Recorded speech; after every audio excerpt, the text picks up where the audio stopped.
No.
Good evening, everyone.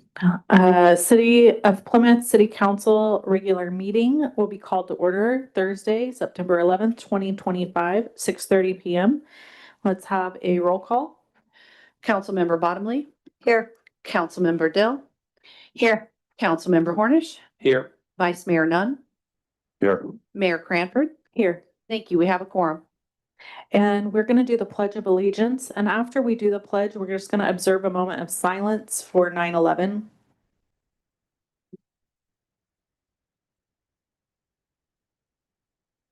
I pledge allegiance to the flag of the United States of America and to the republic for which it stands, one nation, under God, indivisible, with liberty and justice for all.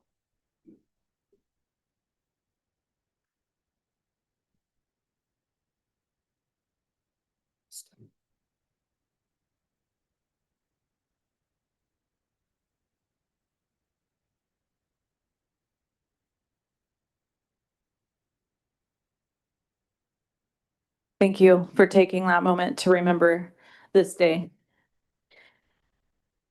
We'll move to approval of the City Council regular meeting agenda for September 11th. Thank you.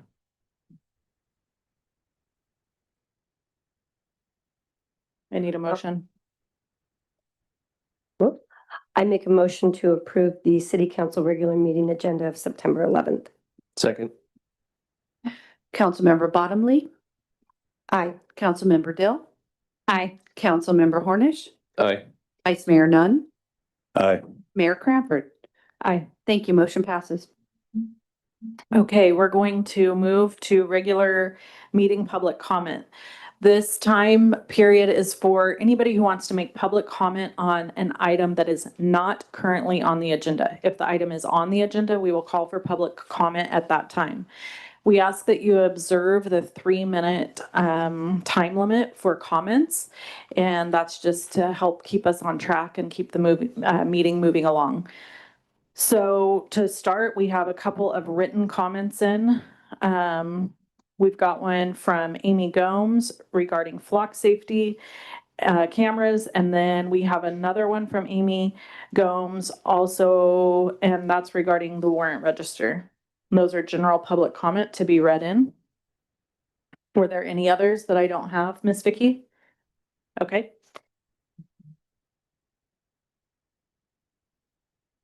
That's all I've got. I have for a specific item. All right, and then we have two folks that gave a written message to Miss Vicky to speak. So we'll start with Robert Moody.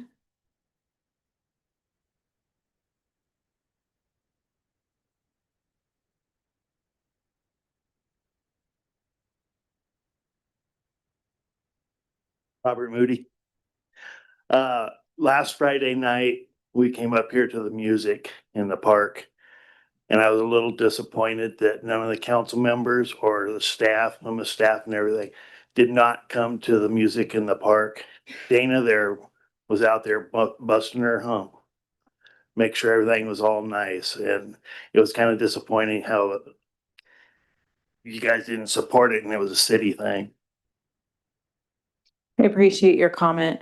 I can't speak for any other council members, but for myself, I was at the sheriff's K-9 fundraiser.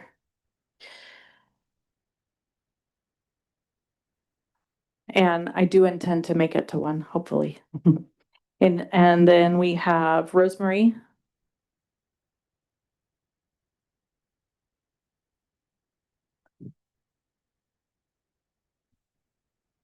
Good evening, Rosemary Marino Moody, Plymouth. Got a couple things. First one is the public comments that we get when we walk in, when we're physically here, that are submitted prior to the meeting are not being read for the people attending online, which I wonder why. I mean, in spirit of transparency, they should be read. Those people should be hearing what other people are saying too. And there is also no record in the minutes of these comments. Why is that? I mean, when I speak, it's in the minutes. These comments should be in the minutes so that they can go back later. They're recorded for future information. If someone's searching through minutes or someone in town is reading the minutes to see what happened at the meeting. So I'm really dumbfounded why they're not read or put into the record. At the last meeting, I spoke about several public works vehicles being taken home nightly. This is still occurring. Is the city council not concerned with the additional costs and risks this practice brings to the city? When I was a manager, I was on call 24/7, and you have a superintendent of public works that should be on call 24/7 who does take a vehicle home, which is justifiable. But why are we allowing the rest to take them home? I mean, the city needs to start cutting costs, and they need to cut costs everywhere to make that big number disappear. And so even little things need to be looked at.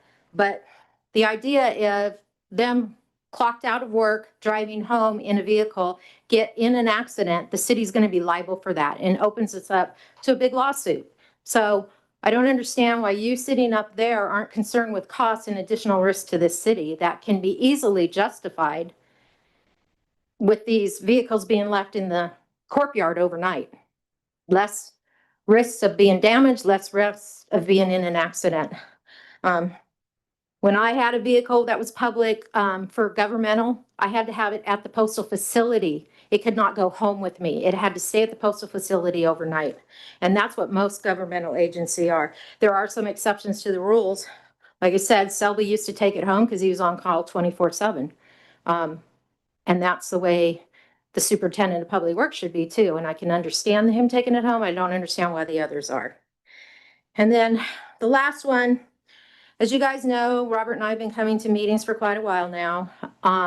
People are watching it online. They're seeing us on the street. They're talking to us. They're bringing stuff to our attention.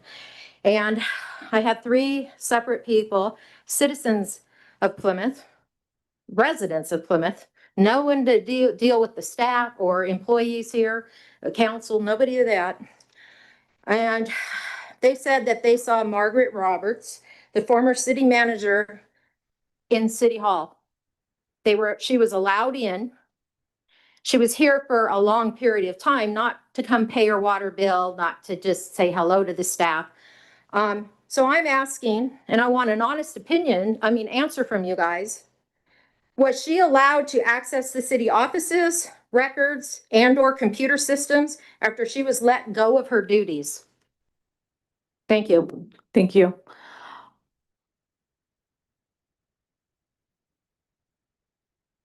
Okay, appreciate your comments, RJ. Would anybody else like to come up and make public comment at this time for items not on the agenda?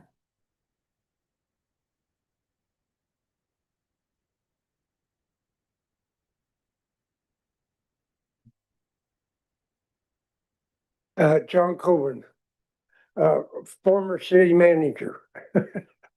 I don't know if any of you would even know that, but when I was 16 years old, the honorary made me an honorary city manager. So that was many years ago. But what I want to speak to here is a misconception that was going on here about the casino issues and what is happening there. It seems to be that the council, or some of the rumors I'm hearing is that you need to negotiate something with the tribe, because it's moving forward and there's nothing that you can do to stop it. So you got to get the best deal you can while you can. The problem is the best deal you can get is not in any way enforceable. The best deal you can get is nothing.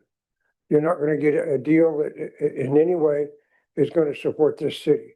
The only way you can get a good deal is to get advance. If they want to join your water system, you get involved, you get funding for the duration in advance. If they want to join the sewer system and do improve the maintenance, you got to get that in advance. There's absolutely nothing enforceable, and that is currently very obvious by what's going on with the county. The county's public safety budget, of which 30% of it is created directly to the two casinos we currently have, they're paying less than 20% of what that cost of that public safety is. They should be paying, their full share would be 30%. They're paying 20% of the 30%. It should be a 9 million that we're getting. We're getting about 1.5 million. The Buena Vista Casino is paying nothing. They just decided they didn't want to pay. Jackson Rancheria is paying about 1.2 million. The cost to the county is very close to $9 million. And so each one of you are subsidizing the members of the Jackson Rancheria of about $180,000 a year. That doesn't make any sense. That money that we're not getting from them for public safety is money that's coming out of the general fund. That's the same money that we do our road improvement with, and you know what kind of shape our roads are in. $7 million a year would be a lot of help there. The thing is, they can sue you, but you can't sue them. The record of decision, just an issue, the record of decision that is required, the things that they have to do in order to get a license for gaming. One of the things is to pay in lieu of property tax that would be lost to the cities or the county when they take the land into trust. And the other cost with that would also be the TOT tax. In the city of Plymouth case, that's close to $500,000. They took that land into trust in 2021. They have paid nothing. And it doesn't appear that they intend to pay anything. And there's no way that you can enforce them to do that. So you be very, very careful in your discussions. Keep in mind that We have to wrap up. Sorry, Grandpa John, we have to wrap up okay. because you're past your 3 minutes. Keep in mind that you have to get whatever agreement you have to, it has to be cash up front, because you can't enforce one thing beyond that. And they have a history of showing that they're in good faith pay those fees. Thank you. Thank you. Does anyone else have public comment they'd like to make at this time? Stephanie?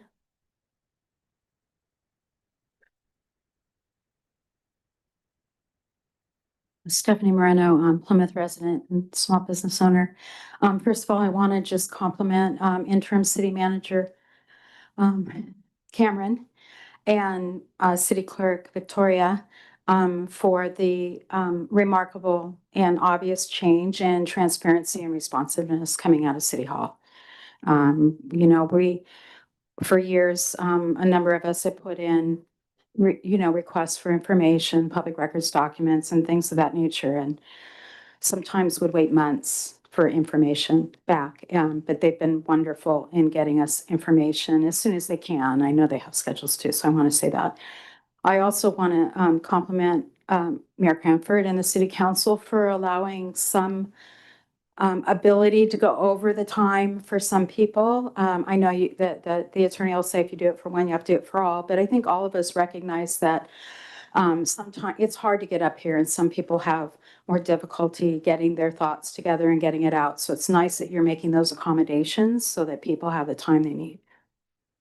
I do want to reinforce what Rosemary Marina Moody said about public comments.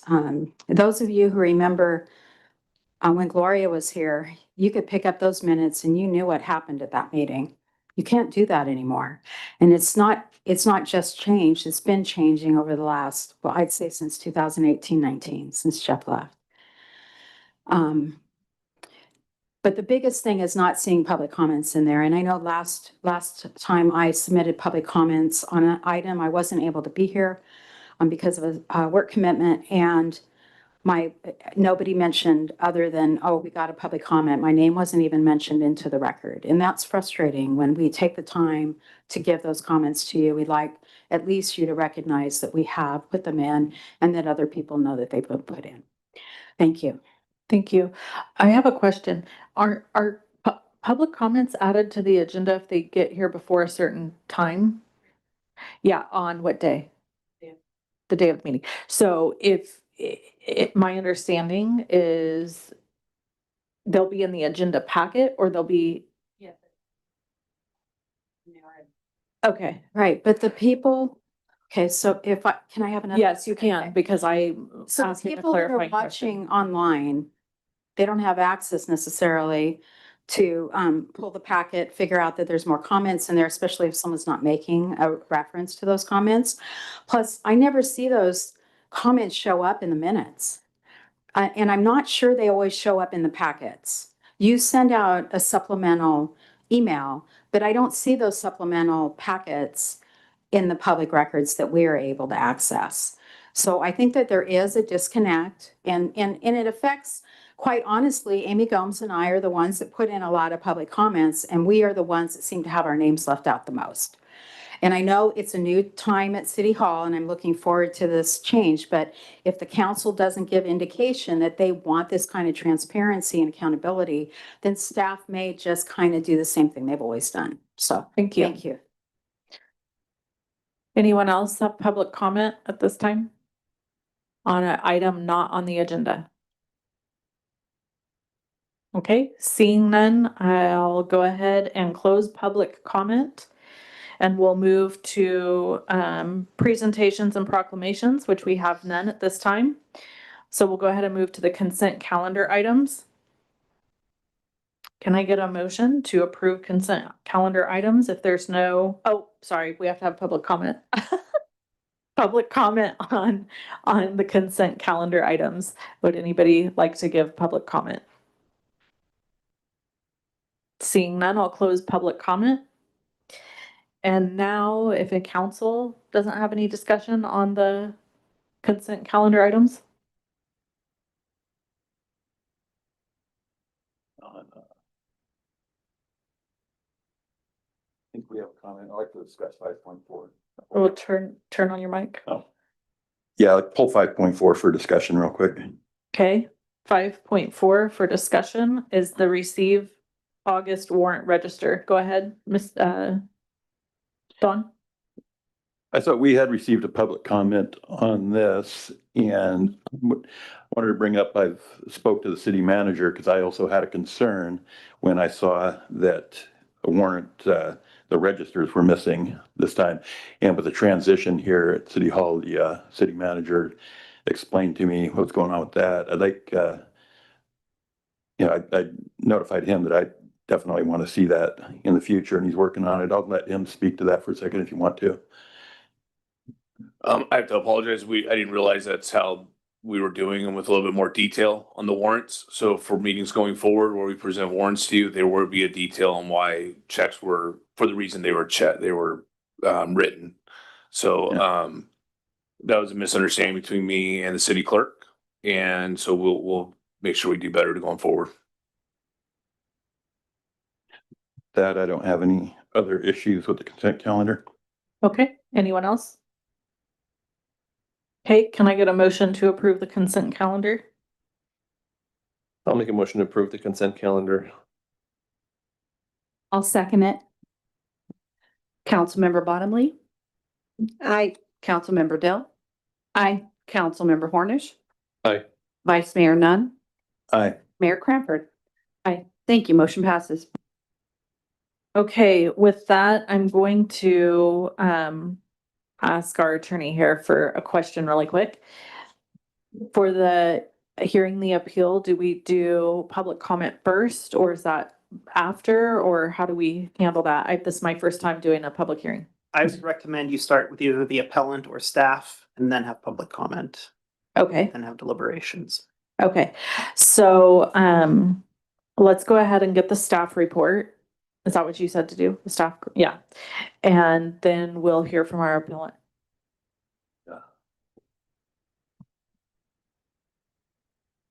Go ahead, Erica. Tonight, you're looking at an appeal of the Planning Commission's recommendation to approve a rezone and a general plan amendment for a parcel located at 9130 Main Street. The parcel at 9130 Main Street is currently zoned for public institutional uses.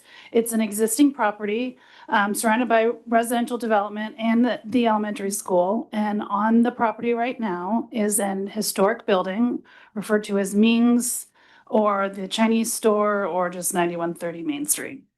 The Planning Commission reviewed the request for a rezone during a public hearing and made a recommendation to the City Council. The Planning Commission is not the acting body on a rezone or general plan amendment because they are legislative acts. So when there is a rezone or general plan amendment or both, the Planning Commission will review it during a public hearing and then will make a recommendation to the City Council. The City Council is not bound by the Planning Commission's recommendation, but takes it under advisement. So, for example, previously you looked at Sutter Home for the rezone, and the Planning Commission had recommended approval of the rezone, but the Planning Commission ultimately decided not to approve that rezone. So they took the recommendation into consideration, but then voted on their own. The appeal that we received tonight is of the recommendation of the Planning Commission. And while the City Council can ultimately make a decision on whether or not they want to uphold this appeal or not, there were some appeal points put, or there were some points put within the appeal letter that staff did respond in the staff report. I won't go over all of those in detail because it is a long staff report, but I will try to summarize it briefly. Again, this appeal is for recommendation only. So you would ultimately decide if you want to uphold their recommendation or deny their recommendation, but you are not actually acting on the project tonight. It's not a decision on the project. It's just on the appeal of the recommendation. So whichever way you go from here, it still goes to public hearing at a later date for a decision on the project. The project that was before the Planning Commission and then would ultimately be before you, if it moves forward, is for rezone of the existing site only. It is not for development of the site. It is not for modification of the building. The applicant has requested the rezone because he believes that residential use would require limited improvements to the property, whereas those uses that are allowed under the public institutional use list are much more intensive and could require significant improvements to that property if someone were to ultimately choose to move in and do one of those uses. So the applicant has requested this rezone prior to developing plans or anything because he would like to see if he could use it as a residence for the future. And all the appeal points made, most of the statements do relate to CEQA.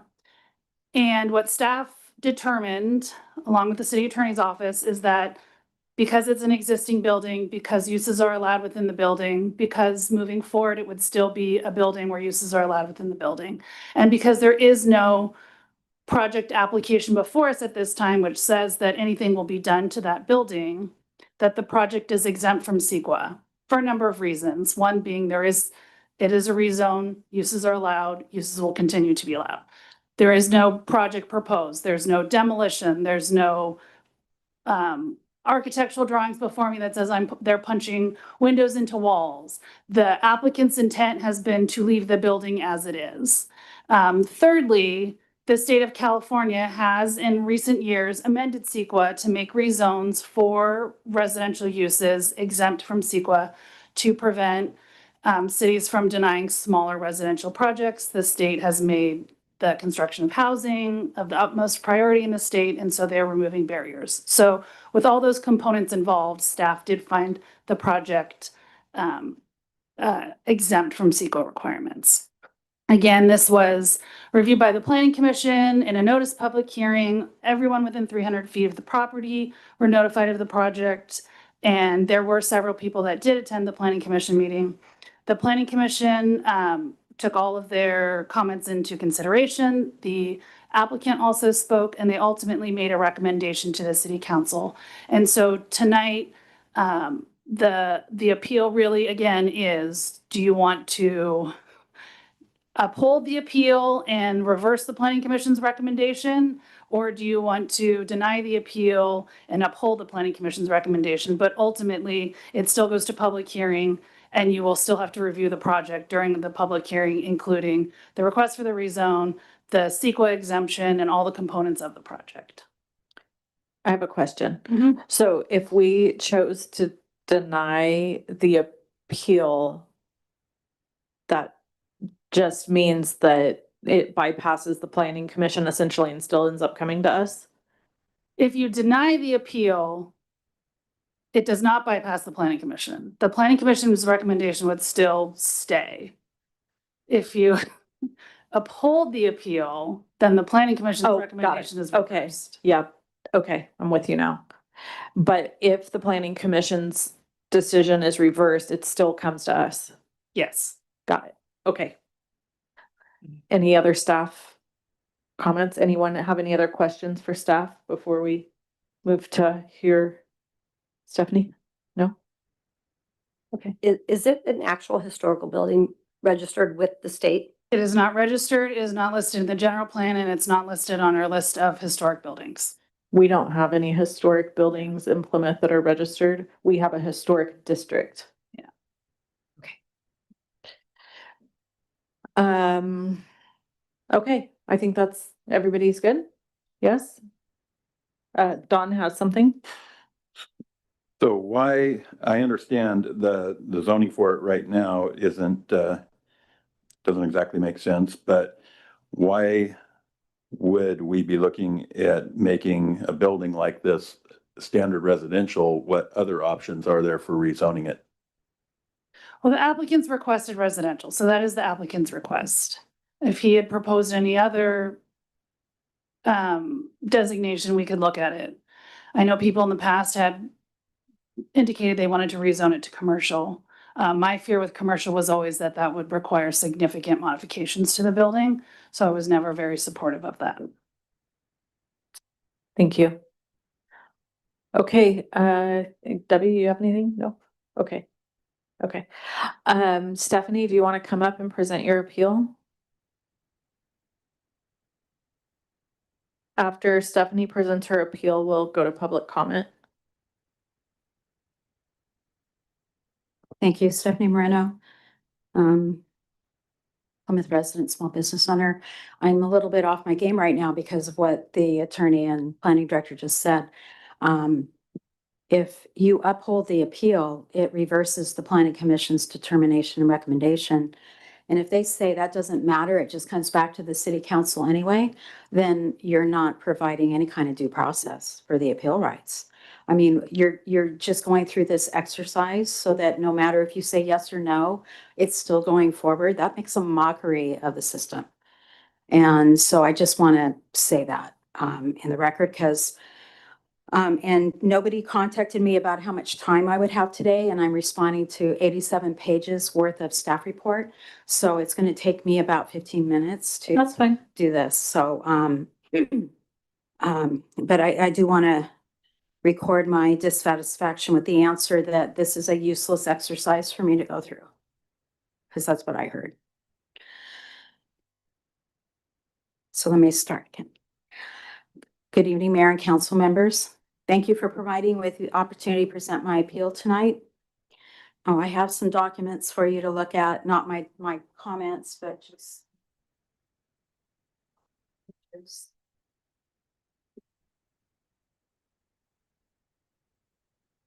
They demonstrate that what the planning director told you about the registry is incorrect. So thank you for providing me with the opportunity to present my appeal tonight. I have to imagine that the sheer number of pages in the staff report, this item has been as overwhelming for each one of you as it has been for me. And of course, I've just added more papers to your stack, so I apologize for that. However, I would like to summarize several things that I consider of highest importance for you to focus on tonight as you consider upholding my appeal. And I had enough for the staff to have copies, I think. Yeah, I was gonna say, Cameron, there's 3 more here if you want to take them. But before I go over those items, I'd like to give a little more background on the history of the Plymouth Chinese store, and I think you can get even better background from some of the members of the public that are in the audience. Before the meeting, I gave, just right now, I gave Victoria copies of several important documents establishing the historic significance of the Chinese store. The first page is a copy of a local list that indicates that the Amador County Historical Society and/or the Amador Historical Landmarks Advisory Committee designated this building as a historic site. The last 2 pages are copies of the Chinese store's listing in the state's The California History Plan, Volume 2, August 1973. And albeit they're not the California registry, but CEQA says to be on the registry or to be eligible for the registry. These clearly make the building eligible for the registry. So the CEQA requirement to study historical resources is in fact required to be done. So I want to read a few minutes, if you can bear with me, to read into the record a letter written to a descendant of the Ming family. It's the Ming Chinese store. By then Plymouth Mayor Melvin Emerson, who also was my uncle, because I think it's a good example of how most longtime residents of Plymouth feel about our historic buildings. And I'm only going to read part of this. But dear Gladys Hu, Dr. Norman Wheeler said he spoke to you about my interest in the history of Plymouth and Amador County. He has given me your telephone number and address, and I hope I can interest you in communicating with me and sharing knowledge of this area as you remember it. My interest in the Chinese community in Plymouth was created by a man you may have known many years ago. His name was Antonio Tony Fergulia. He lived in Plymouth for nearly 93 years, passing on in 1972. I met him one day when he was walking on the old Plymouth Empire property. He rode with me around the area telling about the olden days. He said when he was a young lad, he worked at the slaughterhouse owned by Grandpa Burke. He told me in walking to and from work, he traversed an encampment of Chinese miners who were working placer claims in this area. I've questioned many people about this, including our county historian, and I am unable to develop any information about this.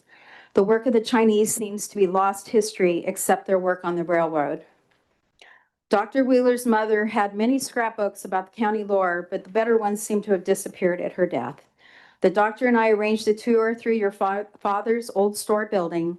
My wife accompanied us, and it was a very interesting experience. The old wallpapers peeling and the newspapers that were used as backing were in view. One that caught my eye was a front page titled The San Francisco City Examiner. I feel this building is as historic as the Chinese store in Fiddletown. I would hope that someday it could be developed as a bit of Amador Chinese history. If you have any information, pictures, or anything else that could be easily copied, I would certainly be thankful for any help that you'd be willing to give me. And then he ends it with, the people of Plymouth have allowed me to serve on their council as councilman and mayor for about 10 years. I hope from my letter you will be able to understand my affection for my community and its history. I would love to hear from you with any memories that you might have of our little town. Sincerely, Melvin Emerson, Sr. So The reason that letter is important is because it references how we've already lost so much in terms of historical records and buildings. And it's a fresh reminder that we need to do what we can to preserve what we have left. Here are the items of concern that I think are are of high importance for you to be aware of as you consider with upholding my appeal. Number one, the city did not follow the requirements of the Plymouth Municipal Code in processing the application. Number two, the city did not follow the requirements of CEQA, nor did it perform adequate due diligence to determine if there would be unmitigated environmental impacts as a result of the general plan amendment and zoning change that's been requested. Number three, the current recommendation does not have any safeguards in place that would prevent a property owner from significantly altering or demolishing this historic building and/or its immediate surroundings, which are also part of CEQA, in furtherance of those uses if this amendment and change is passed. Number four, the city has not established that a substantial public benefit will result from the general plan amendment and zoning change as required by the Plymouth Municipal Code. So here are the supporting statements for those 4 items. Regarding PMC compliance, Plymouth Municipal Code compliance, section 19.04.90 requires a pre-application conference prior to application submittal for quasi-judicial and legislative planning permits and entitlements. The pre-application conference is vital because its purpose is to acquaint applicants with the requirements of the city code, the general plan, and other relevant criteria, and to have a preliminary discussion about the merits and details of a proposed project. The planning director indicated to me in an email on August 13, 2025, that a pre-application meeting is recommended but not required. One was not held for this project. If the planning director was unfamiliar with this portion of Plymouth's code, I'm concerned about what other processing requirements were not met. And in fact, if you'll note, the application is not in your packet, and it should be the application for the original project. And if you saw it, you would see that it was incomplete. He only applied for, I believe, a general plan amendment, not a zoning change, even though that's what you processed. Number 2, regarding CEQA compliance, the staff report claims the project is exempt from CEQA, but cites exemptions that do not apply to the specific circumstances of this general plan amendment and zoning change application. California Senate Bill SB 10 is an opt-in program that allows but does not require local governments to adopt ordinances permitting up to 10 residential units per parcel in transit-rich areas and urban infill sites without the need for CEQA review. She cited this as a CEQA exemption.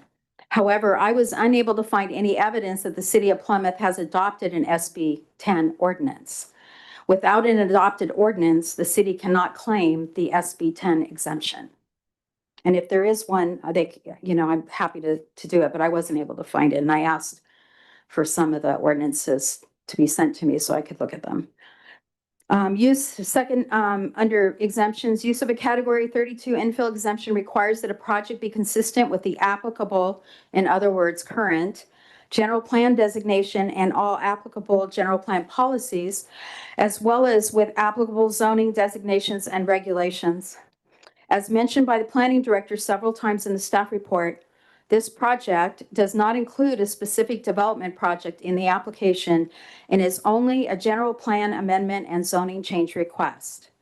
I do not see how the city can claim that a general plan amendment and zoning change request is in compliance with the current general plan and zoning, while simultaneously stating that the general plan and zoning needs to be amended because it currently won't allow for a development project that may or may not happen in the future. I mean, it's a conundrum, and I don't understand it, quite honestly, how they think that it applies.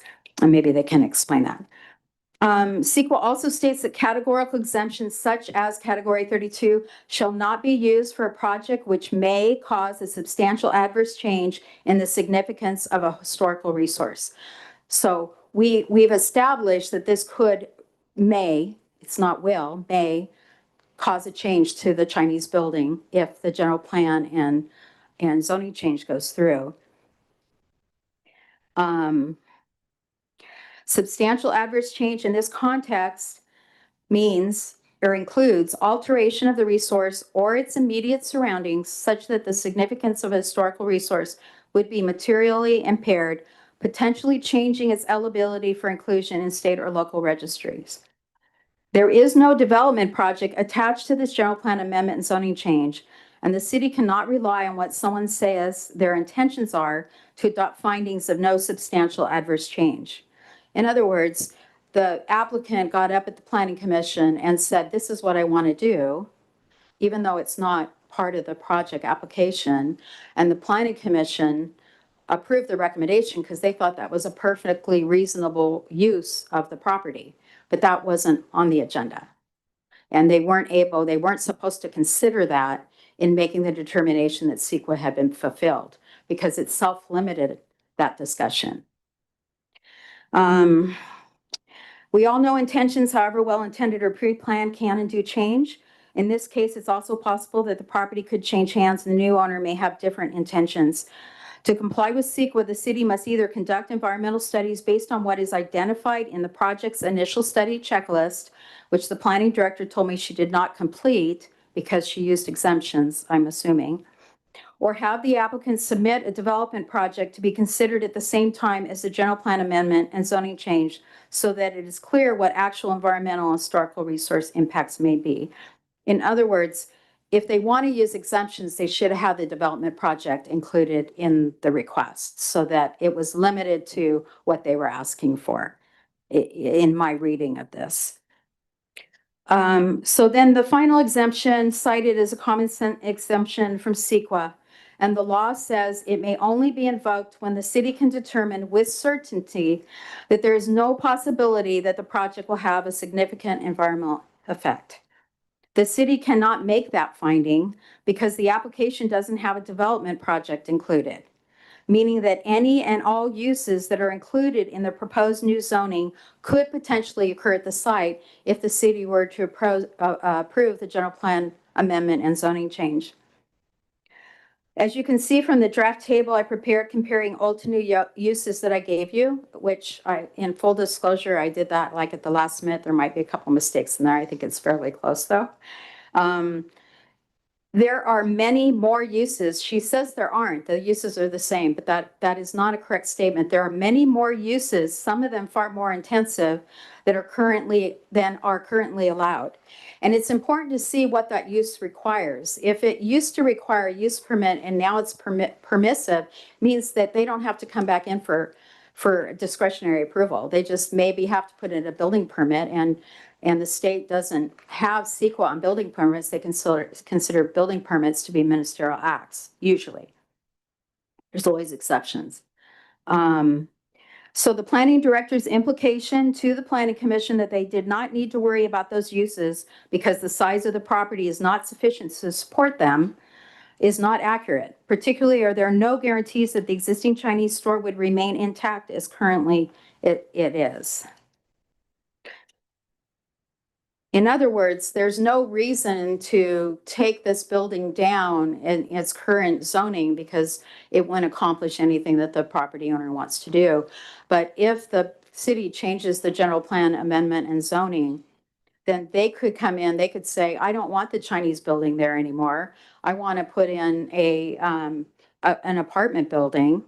And they may or may not have to go through a discretionary process depending on what it says in that chart, especially with the push for housing in the state of California.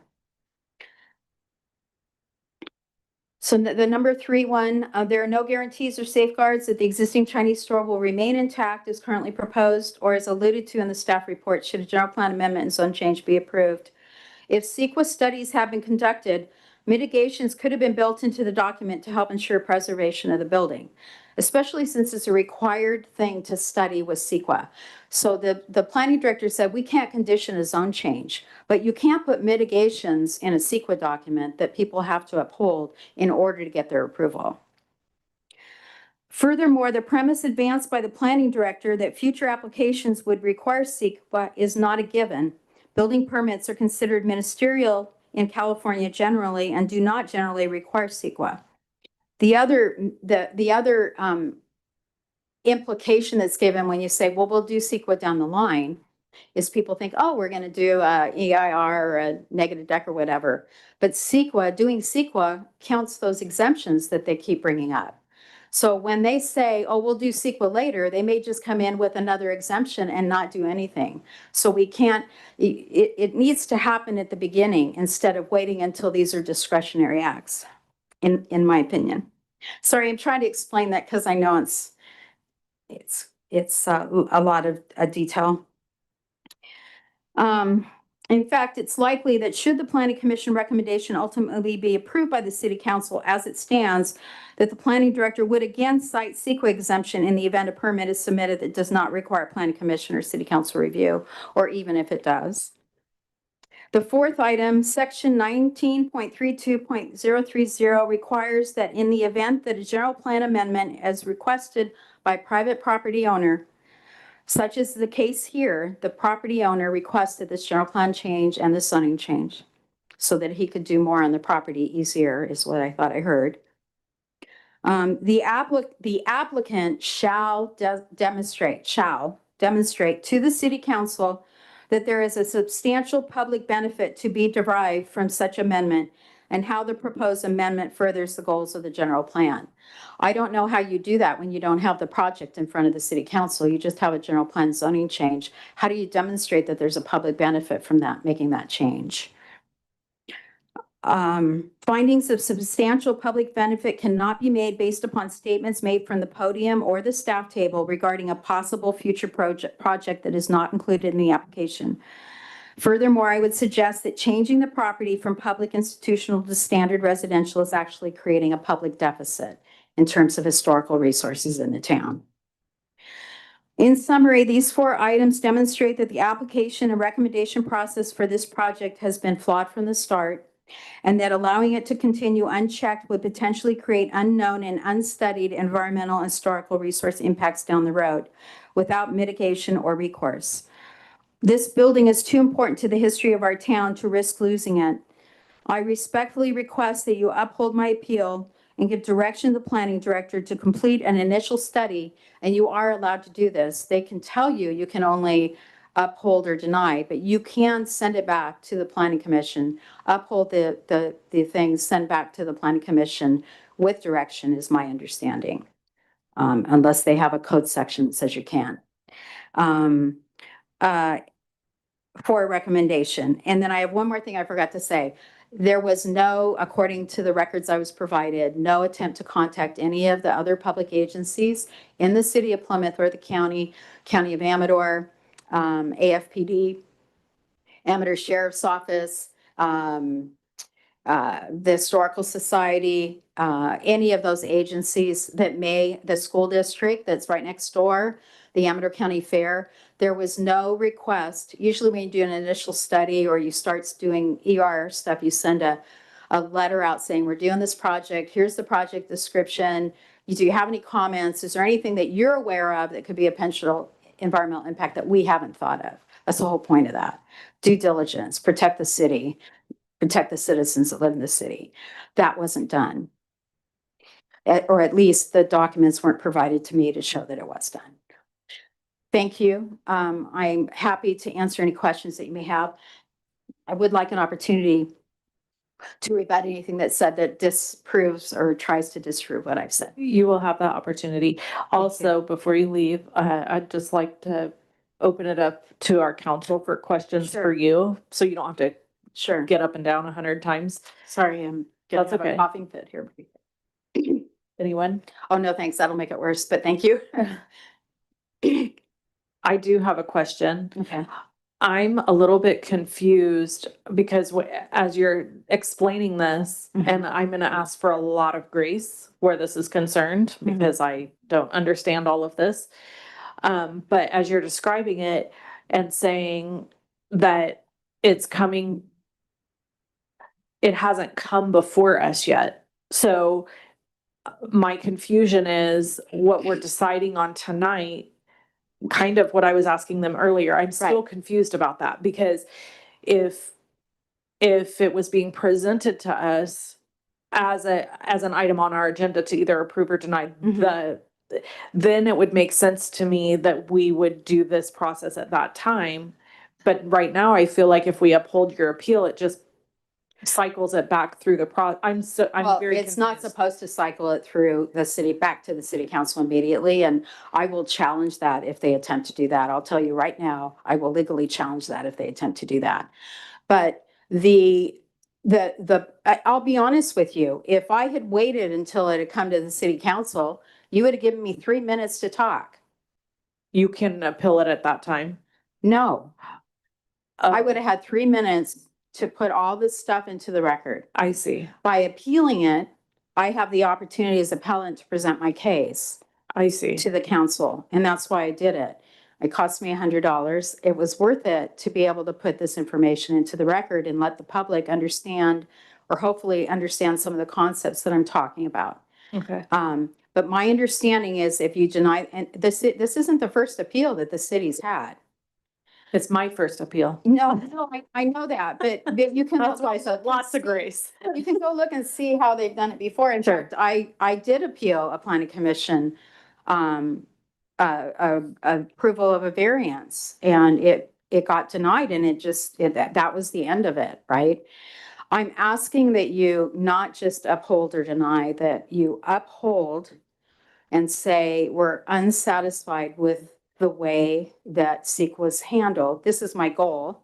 I'm not saying you have to do this. That SEQA was handled in this. We have a very significant duty to our constituents to make sure that our historical resources are protected. And this process does not seem to have really checked all the boxes for that process. So go back, do that. You can ask them to do an initial study and then take it back to the planning commission, re-review it and go through that public hearing, get a new recommendation from the planning commission, and then bring that back to the city council. That's the way I thought it was going to be handled. And then, of course, if my appeal is denied, then it would be scheduled for a public hearing in front of the city council. But to say it doesn't matter what I say or do or what you say or do today, they're scheduling it for city council as soon as they can. That really it is an issue for me. Yeah, to clarify, I didn't hear them say they were gonna schedule it for city council as soon as they could. I just am trying to Not make as soon sense as they of could. the Yeah, but they process. did say they were just going to go ahead. It didn't matter what happened today. They were going to schedule it for city council. Is that not what I heard? They won't look at me when I'm talking, so I know you're Does researching. staff have any input or response for this particular part of the discussion? So again, the planning commission is the recommending body on this item. So the recommendation was already made based on information provided to the planning commission. That recommendation is what's being appealed here. The recommendation of the planning commission is not binding on the city council. Therefore, whether or not the recommendation is upheld or not, the decision on this project ultimately still comes back to the city council. But cannot the city council say we want it to go back to planning commission after they do the environmental documents?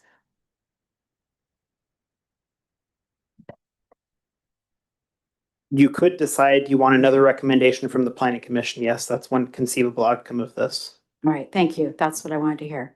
Thank you. Do you have a question? Oh, yeah. Wendy? Did you have any more questions? I know. You look like- Yeah, I'm a little perplexed too. So what are the options for this lot? It's public service, standard residential, and structural residential, correct? They could probably ask for other types of I'm just- zonings, but this is the one that suited what he was So asking for. Your appeal is to keep it as a public. No, Okay. I'm not weighing in on whether or not he should have the right to change the building right now. That's not what my appeal is about. My appeal is about that they haven't followed the process to make that decision. They haven't done the environmental review that's required by the state. And so I want them to do that review, give the public an opportunity to weigh in on that, and then come in. But would we, I'm sorry to interrupt you, but would we as the council, when that comes before us, at that time make the decision for an environmental review? Because my thoughts are that the planning commission recommends, okay, yeah, move this forward. And then it comes before council. And then when we get it is when we because it's a zoning change, it has to come before us. And then when it comes before us is ultimately when we either say, yeah, go ahead or no? And if we do deny it, can we say, make these amendments and bring it? Absolutely correct. So when the Back. project actually comes to you, one of the items you'll be considering is whether or not to approve or whether or not to agree with our determination that the project is exempt from CEQA. Okay, so at that time, we would say, Yes, we agree with staff's interpretation that the project is exempt. No, we would love to see some more environmental study Got done it. on the project. Okay. You can also say that tonight okay. and save some time. Is that accurate? Sorry, I have to check with our city staff. I would disagree with the assessment that that would save time. Oh, well, but wait, that wasn't the question. The question is, can we give that direction tonight? You could give the direction that you would like planning commission to reconsider its recommendation based on additional environmental study. Okay. Right. Is there anything else, Stephanie, or anybody else on the council want to make any more questions or comments before we go to public comment? This application that you're speaking of, that you say is incomplete, is there a copy of this application here? It doesn't say incomplete. I'm saying that it only shows one of the two actions that were proposed to be taken to the planning commission.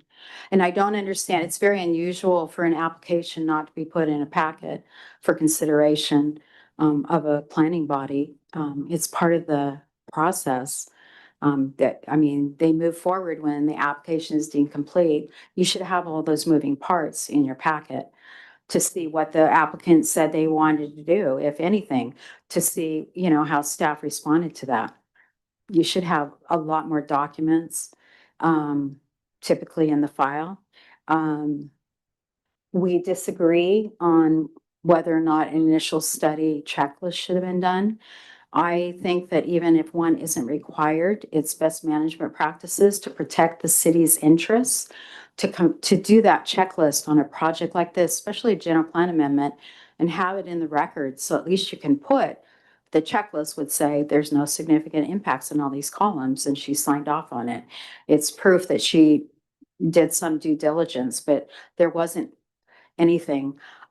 I used to be involved in this kind of work, right? The packets for general plan zoning amendment that I'm accustomed to are thick. When I asked to see the packet or the file for this, they gave me 11 pieces of paper. And so I don't know if they withheld documents from me, and half of them were the ones I sent in, or if they're just not being very thorough in keeping records. But that hurts the city if the record isn't complete. If you get sued, that alone, not having required documents in the folder or showing that you did a good job at trying to identify environmental impacts, there was nothing about environmental impacts in the file. Not demonstrating that puts the city at risk for a CEQA lawsuit. So. Any other council questions? I think we need to take public comment. Thank you Yeah. very much for giving me the time to talk. I know this is very complex and Thank you. Thanks. If you want to sit up front in case you want to respond to something. Yeah, rather than having to go all the way to the back. Okay, we have public comment. We're going to open public comment on this item. We have a written public comment from Amy Gomes. I'm not going to read it in or read the whole thing because that's not something we've been doing. We'll talk about that another time. So, there's that. And then we've got, Mr. Bruce Boer, if you'd like to come make comment. You are the landowner. Yes, Mayor Cranford, members of the city council, my name is Bruce Boer, and good evening to you all. I hope you'll give me the same time as the applicant as you did to the appellant. I'm here tonight to ask you to allow the staff recommendation and the planning commission recommendation to go forward. I have asked this to be rezoned to residential because without question, that is the zoning that would allow for the least impact to the building and the least impact to the rest of the neighborhood.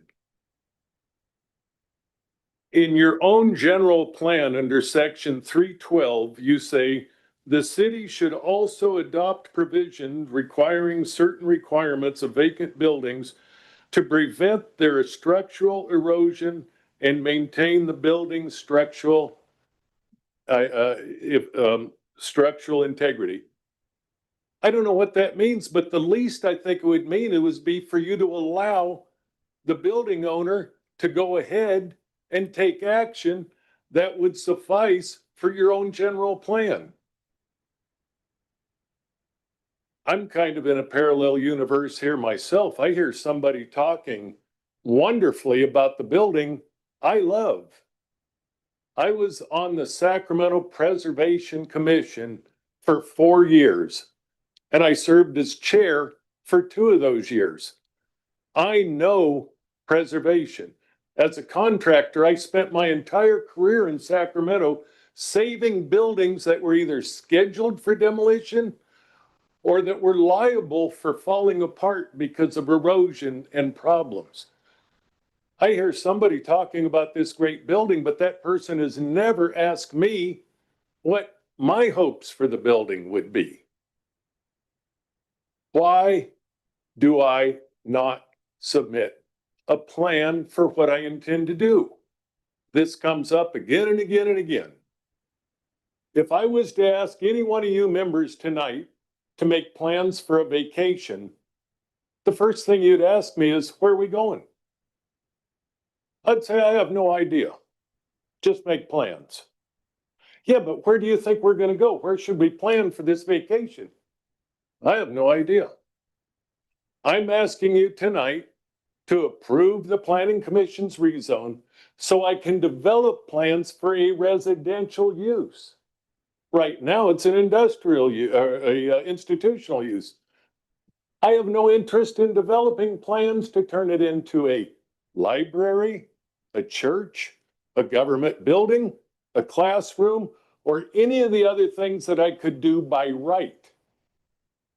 The council member asked why I picked residential. It requires the least harm to the building, the least modifications. If I was to go for some kind of a commercial use, you'd have to do a number of modifications to the building for ADA requirements. You'd have to do seismic retrofits. You'd have to do a number of things that would impact the building. I don't want to impact the building. All I want to do is keep it as intact as is possible. So I'm asking you to follow staff's recommendation and the Planning Commission's recommendation to allow me to move forward. This council has the opportunity to do something that has not been done in 100 years. And that is to turn this building into a productive, attractive, useful asset to this community. You come into Plymouth from the West End, you see kind of a nice school play yard. You see what appears to be a decrepit old building. You kind of go in and then you drive further in and then you get to the historic district. Just because that building isn't in the historic district doesn't mean it's any less valuable. Even the appellant admits it's valuable. All I want to do is make it an asset and a useful, productive part of this community. So besides asking you to approve the Planning Commission's recommendation, I'm asking you to deny the appeal. Why is that? It's because my goal is to do everything the appellant says they want to do, to not harm the building, to improve it, to keep it as part of your history, to make it a valuable asset, to make it something you can be proud of. Staff has done an excellent job detailing and responding to every aspect of the appeal.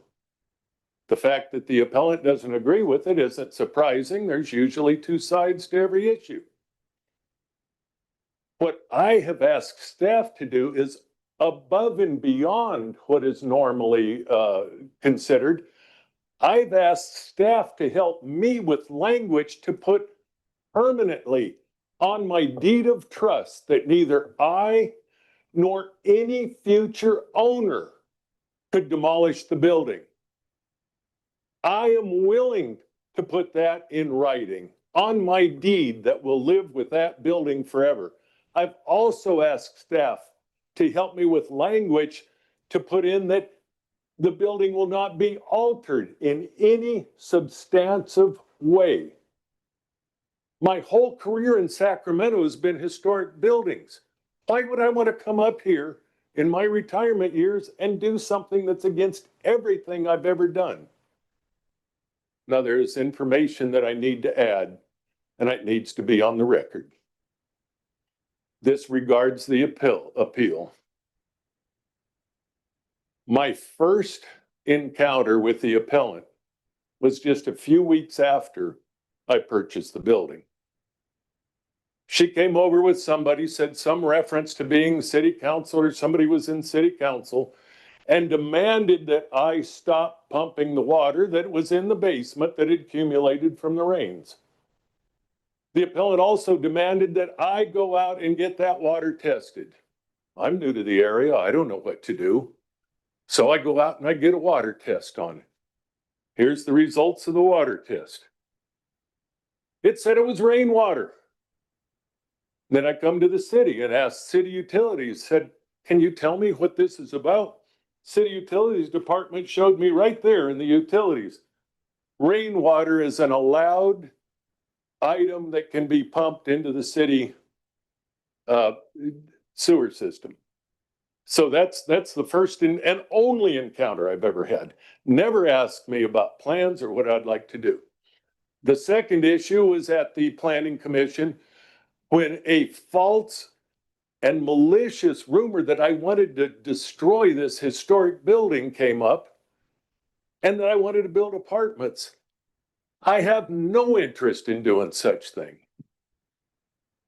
The third issue is a few weeks ago, I was in the building repairing existing floors only so that I could move around in the building.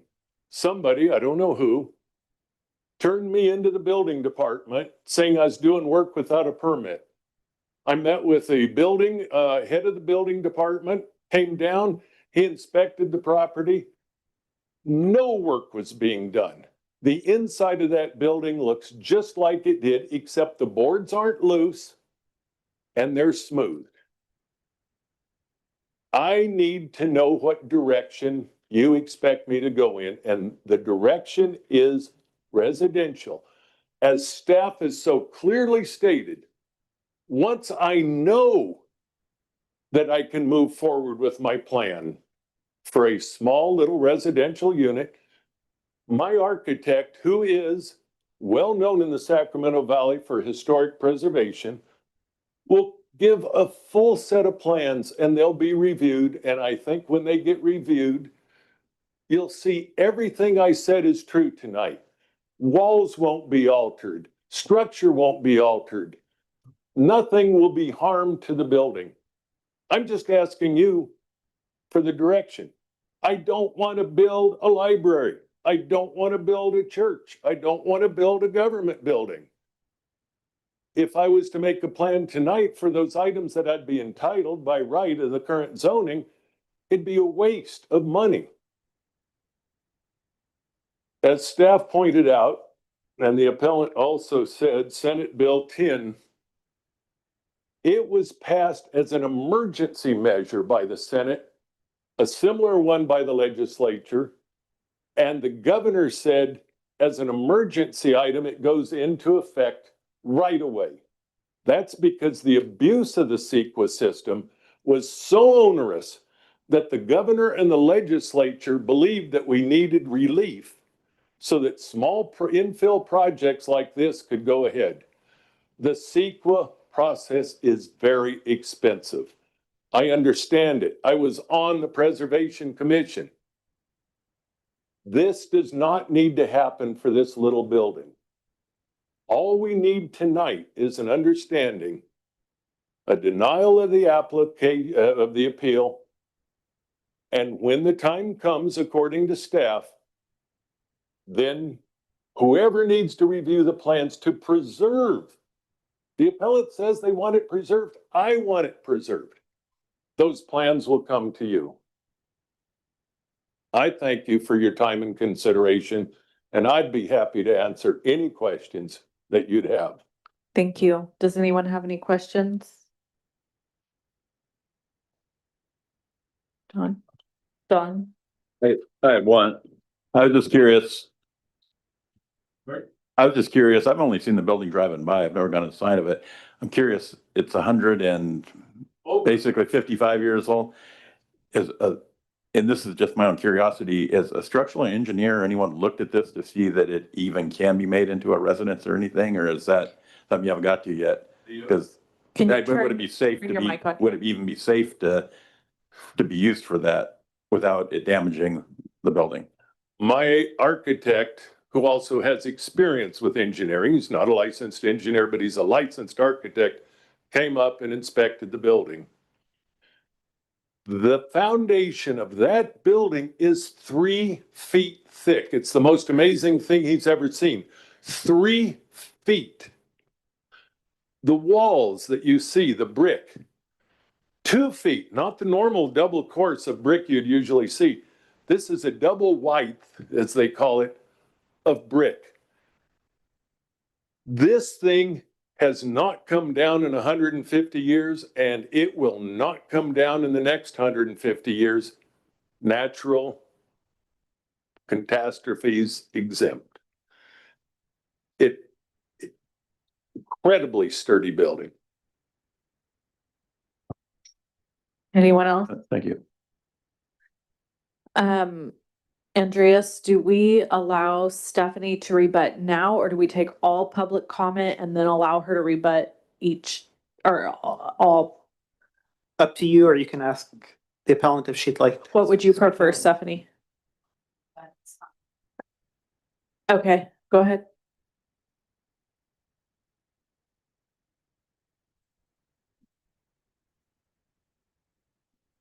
You notice I didn't say anything about the applicant, personal like he did about me, and what he said wasn't true.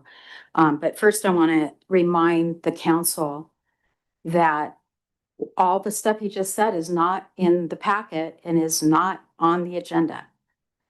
He does not have a plan to renovate that building into a house in front of the city on application. And for someone that doesn't know where he wants to go on vacation, he sure has a pretty detailed itinerary, is all I can say. I think that it's admirable if that's what he wants to do, but if he's so sure that he wants to preserve that building, why not record on the deed now? You don't have to wait until the city gives you a general plan change and a zoning ordinance to record that deed. Regarding the incident he talked about, I never said I was a city council member, and I never made any demands. What happened, and Dawn, I told you about this when it happened, and I have a witness. Ron Kleinfelter was with me. You all know Ron. And I introduced myself to Mr. Booher, and I introduced him to Ron. And I said, Ron Kleinfelter, you know, he used to be married to one of the council member here, Valerie Kleinfelter, and I have a tendency to bring up Valerie a lot, especially when I'm around Ron. She was one of my best friends. So I said he was pumping the water out from under the building into the city drainage system along the school street.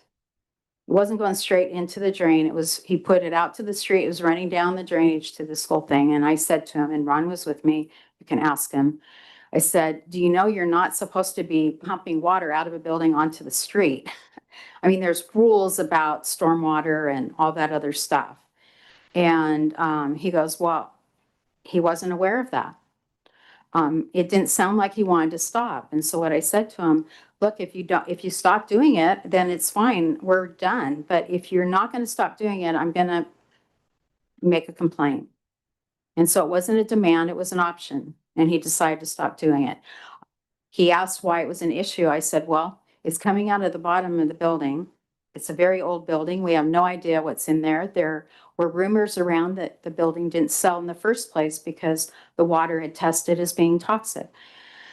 And so you may want to test it just so you know for your own thing. I didn't make any demands. And you can ask Ron and Don can attest to what I told him at the time. I looked at the building permits that were taken out before he came, and there was no building permit for electrical except to the exterior of the building. There's a big, huge light hanging from the middle of the building now. So it's not just floors that he was working on. He wasn't honest with you there. I took a picture of it because the doors were open one day.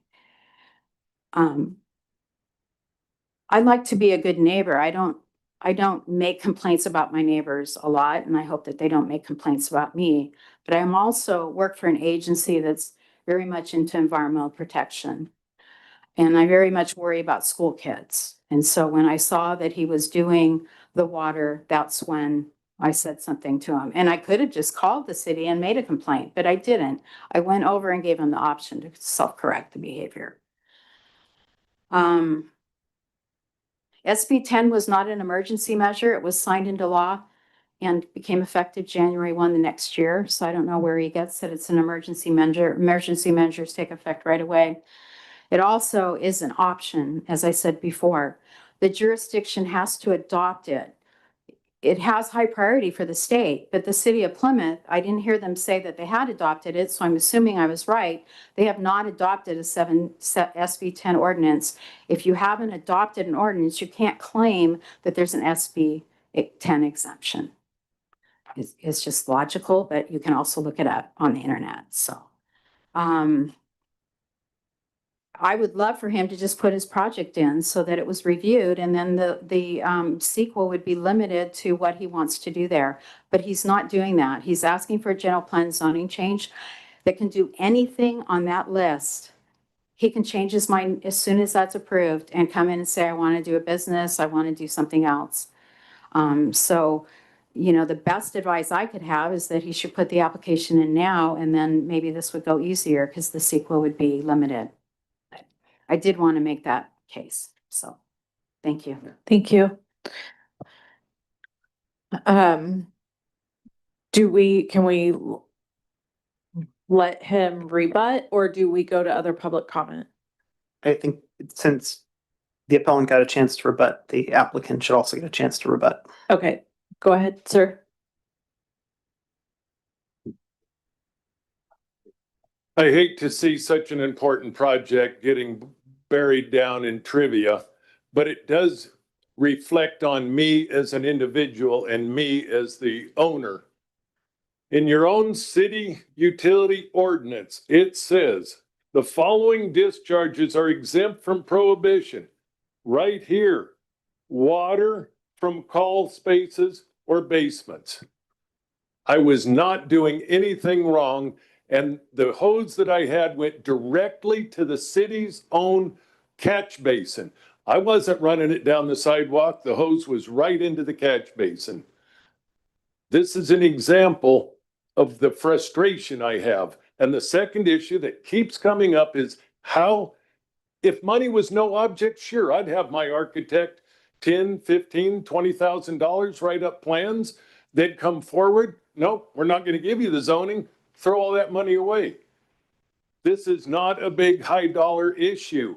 I'm trying to do it with my own savings. And if I have to draw a set of plans for something that gets rejected, it'd be crazy. So this plan issue must be set aside until we know the direction we're going to go with the project. Thank you. Can I open for public comment now? Okay. Anyone want to provide public comment on this agenda item? Rosemary's coming up. We got someone, you should have stood up faster. Okay. Good evening, Rosemary Marino Moody, Plymouth. I actually reached out to the Amador County Archives Department and had communication with them. And Teresa Geedy, who is the county archivist, gave me permission to read her comments tonight because she isn't here. So I want to read those. Okay. So there was a 2006 Amador County Historical Building Survey that the building, the Plymouth Chinese building was in. So that was in 2006, the Amador County Historic Building Survey. I did find a probate from 1887 that describes the property. I have attached a photo of that. Thank you. This is kind of cool. Yeah. I would like to express my concern on any alterations done to this historic structure. This structure is older than 1887, as the attached probate document would suggest, and is a quite unique example of that period of constructions. It looks to be in excellent condition as well. I would think at a minimum, it would absolutely need a CEQA review. We are losing our historic buildings every day, and I would hate to see us lose this one as well. Sincerely, Teresa Geedy, Vice President of the Amador County Historical Society, Second Vice President, Native Daughters of the Golden West, and Archivist for Amador County. Thank you, RJ. Anyone else for public comment? Oh, I know, right in the front row. Go ahead.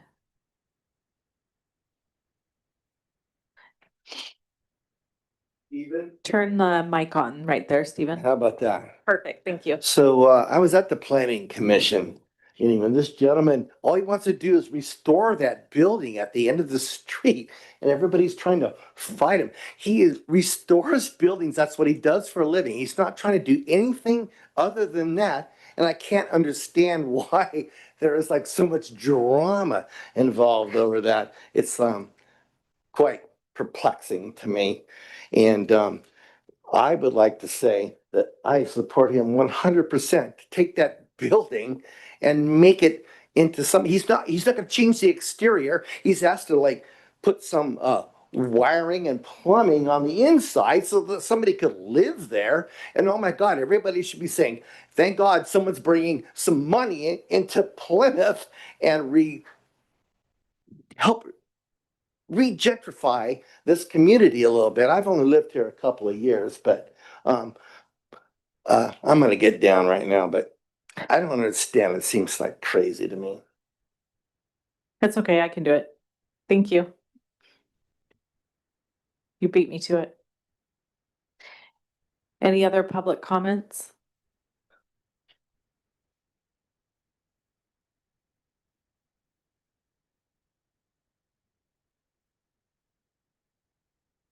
Good evening, Craig Baracco, Executive Director of Foothill Conservancy. I'm actually here for the next item, but I can't help myself. I get easier land use planning stuff. I just, can't help myself.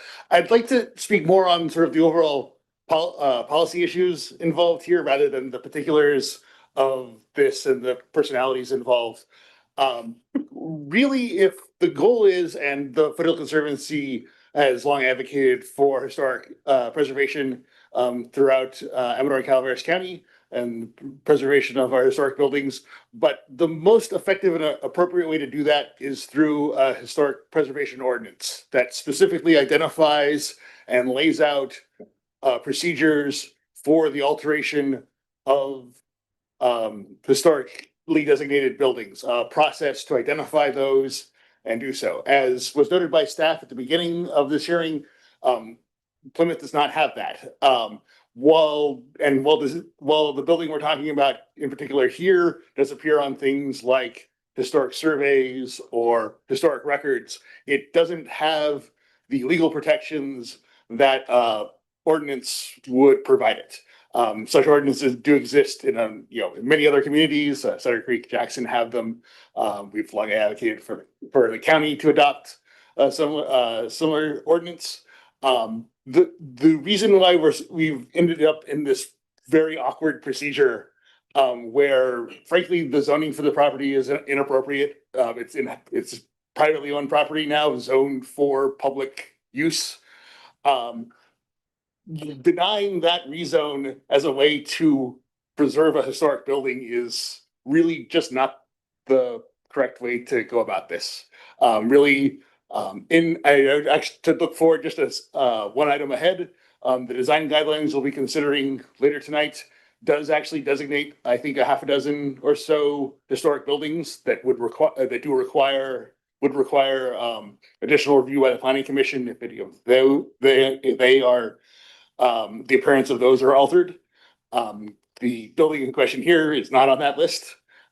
Perhaps I think a more effective way of ensuing protection for buildings that doesn't rely on the vagaries of the CEQA process or the goodwill of property owners is to designate buildings and protect them under an effective ordinance.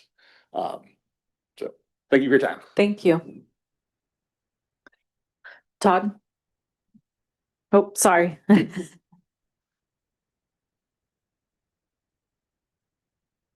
Hi, Todd Hi. Ramos, Plymouth. I think I speak for myself that many might be concerned about just the way it was presented.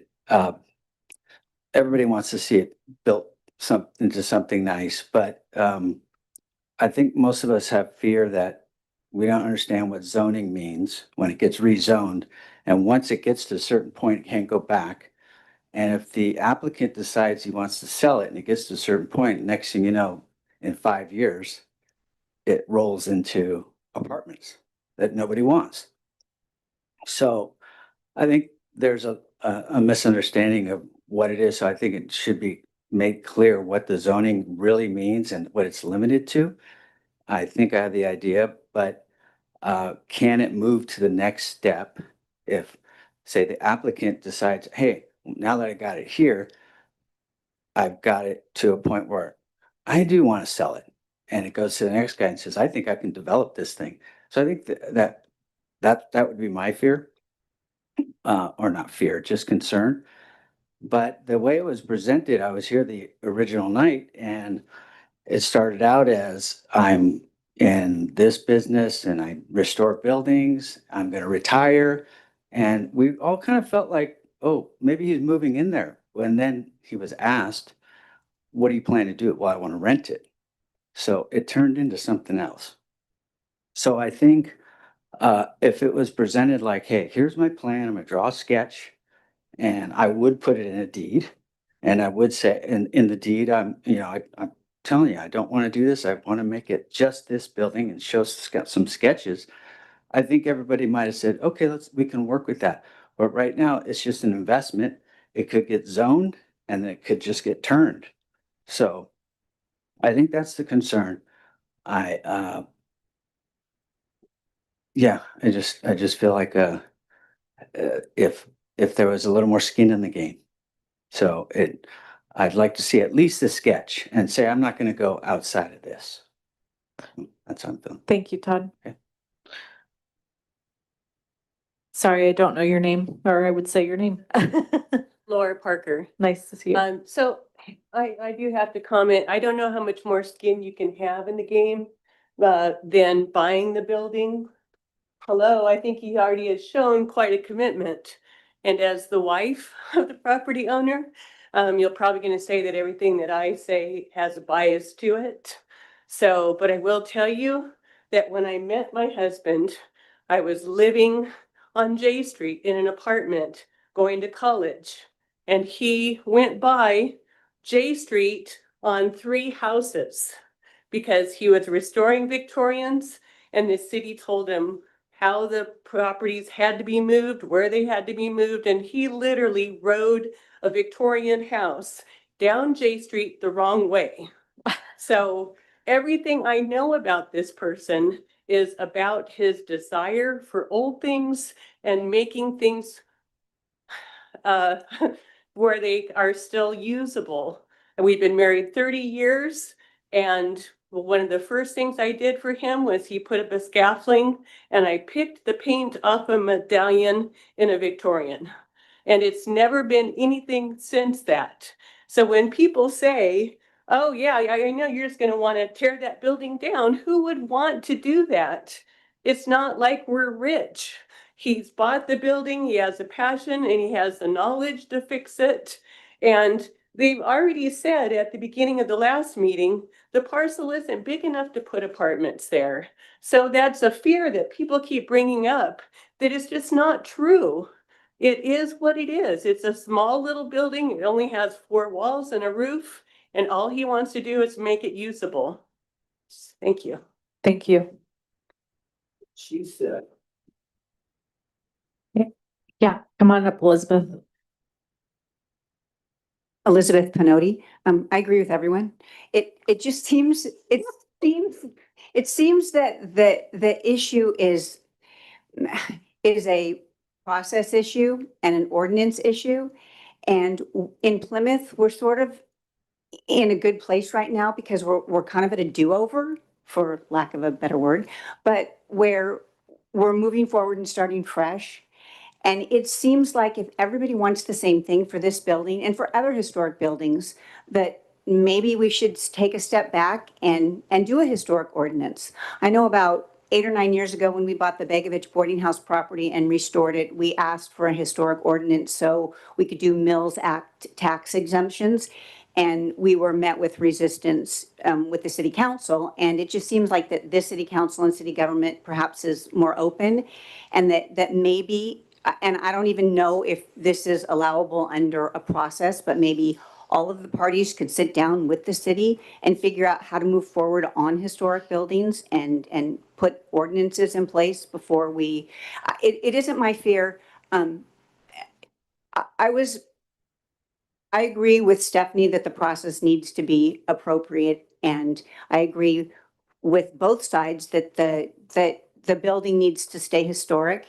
And I think in some ways they're arguing the same thing. And I just hope that the city allows the breadth that this particular project needs to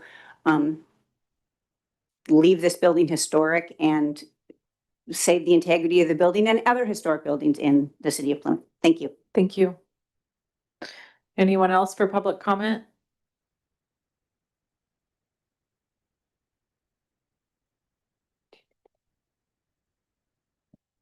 John Coburn.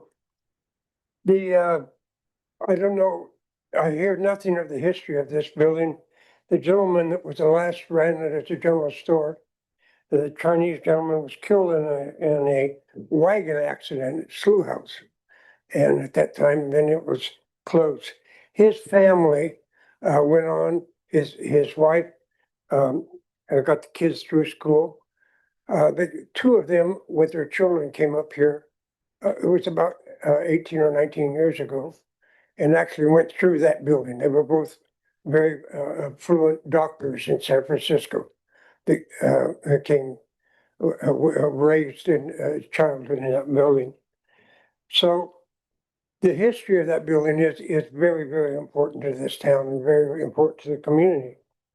And it looks to me like what's happening here is they're asking to change the zone into suburban residential.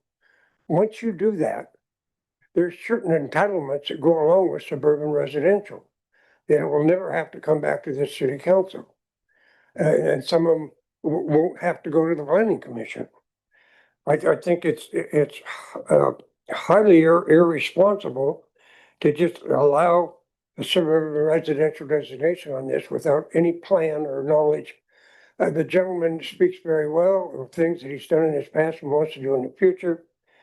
But his investment includes a plan. And that plan needs to be forth before you people, before you make a decision on changing it to some you're down zoning it from the general plan amendment. You're down zoning it so that it can be used for something different than what it currently is zoned for. I think you need to send this back to the planning commission It's an example. My daughter had a winery here, a wine tasting room. It cost her over $30,000 to open the doors. Part of that was, there was $8,000 to the city engineer and planner for virtually nothing, no change. It was a commercial building before. She ran a commercial business in there. The city attorney actually came and had wine there one day and said she should not have been required to do any of that. But there's certain amounts of money and investment that go along when you buy a building and you know you got to do something with it, you got to make a plan. And the government has the right to see your plan before they change it. And especially in a building that's 180 years old, that is a corner piece to the historic town of Plymouth. So my recommendation is cooperate with the gentleman in every way possible to get it done. But you have to have some warranty that you're changing the zoning and it's not going to be something that this city has no control over. Thank They you. have to have some control over what's going to be done with that building, and he has the responsibility to put that in a plan to the planning commission and to you before you change that zoning. You're gonna owe me a drink at Taste for going overtime twice tonight. We're gonna take a quick restroom break and then we'll reconvene. 5 minutes. Does that work? Okay.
Oh, I know. I checked.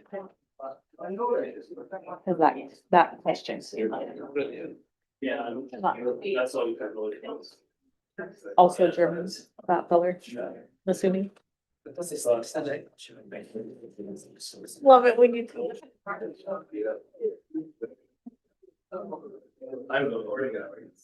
Oh, love You me. didn't catch, you didn't catch this, Wendy. Yeah, I didn't hear the thing say you. Oh. All right, we're gonna call, no, I'm not doing that. We're gonna call it back to order. Can everyone come sit down? Supervisor Oneto, you're holding up the show.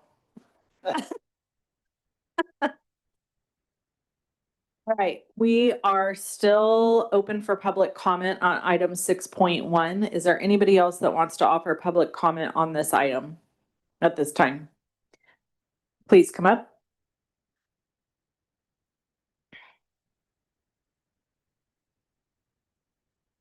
Hi, I'm Steve Garrison from Zinfandel Ridge. So I really don't know much about this because I read about this as I came in this evening. I listened to Stephanie's comment. I listened to the gentleman's comment here. Plymouth needs to grow. We need to expand and do some, but it needs to be controlled. What I'm gathering at this point is we want to convert this to a residential use. Zoning, the problem is that the residential use gives you a tremendous amount of flexibility on what you want to do with it versus trying to keep it public use being that something that's good for the public, et cetera, et cetera. So there's no guarantees baked into the plan that I heard. I wish there were. It would be nice to have some guarantees on what he wants to do with it. I don't know if you can send it back to the planning commission and say, have the gentleman give us some guarantees, say it's there. We need to move forward. It needs to be something that's used, but we also don't want to have it roll into something that will not be helpful long-term. So smart decisions for long-term goals. Sounds like a run for city council slogan to me. Anyone else, public comment? Grandpa John. Oh. Anyone else? Oh. Uh-oh. We're all in trouble now.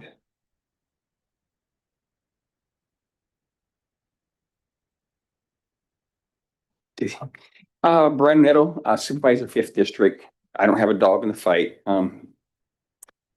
I will say some of the C buildings deteriorate and fall down and no one maintains them.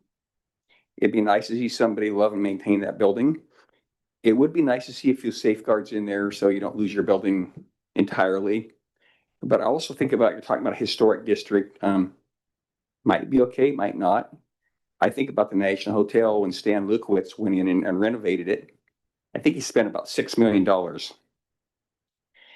And a gentleman was the head of the Historic Society and went in there and complained. It says, well, under the historic guidelines, that they did not use period correct windows. I'm kind of emulating how this gentleman would approach matters. And he was protesting that this must be shut down with the city of Plymouth and demand they shut the project down immediately because it was not historic correct windows. And that was in the back of the National Hotel. And the National Hotel at that time, before Stan Lukowitz, spent more money to build than he probably should have, but I'm glad he did. There was holes in the foundation where you could crawl through it. The creek was washing it out, and probably the building was probably going to collapse. So I think the city council or people kind of told Gary and this gentleman to kind of cease and desist. And the reason he used the non-correct windows was because it was about 80 feet up in the back of that building in a creek. And he wanted to put windows in that would not rot. If you use period correct windows, they had to be wood. So all I'm saying, if you go, you're talking about a historic district, kind of off subject, but be a little careful what you put in place. I know Jane LeBanco spent a small fortune up there in that building. I can't remember quite who put it in place, but she might want to look at some relatives. So you put things in place, they come back and bite you. A lot of times a thought is good. I love historic buildings. I would not be against a residence going in that building if it's done correctly. I would try to find some way not to make it too onerous for a gentleman to do something there if they can keep it somewhat still intact. I mean, that's the whole goal, is to keep your historic buildings. And if you have something of value, people will maintain it. If you make it to where people can't use that building, it'll probably at some point deteriorate and fall down. I know it's really old, but who's gonna maintain the roof? Who's gonna maintain that building? I'm glad I'm not you, so I'm not against it, but it'd be nice to have a few safeguards so the building stays pretty much intact, but don't make it too onerous. Thank you, Supervisor Oneto. Anyone else for public comment?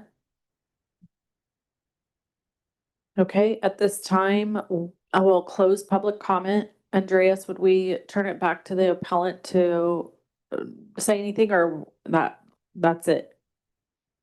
You could offer the appellant another opportunity to speak, but then I think you again should open it up to the applicant as well.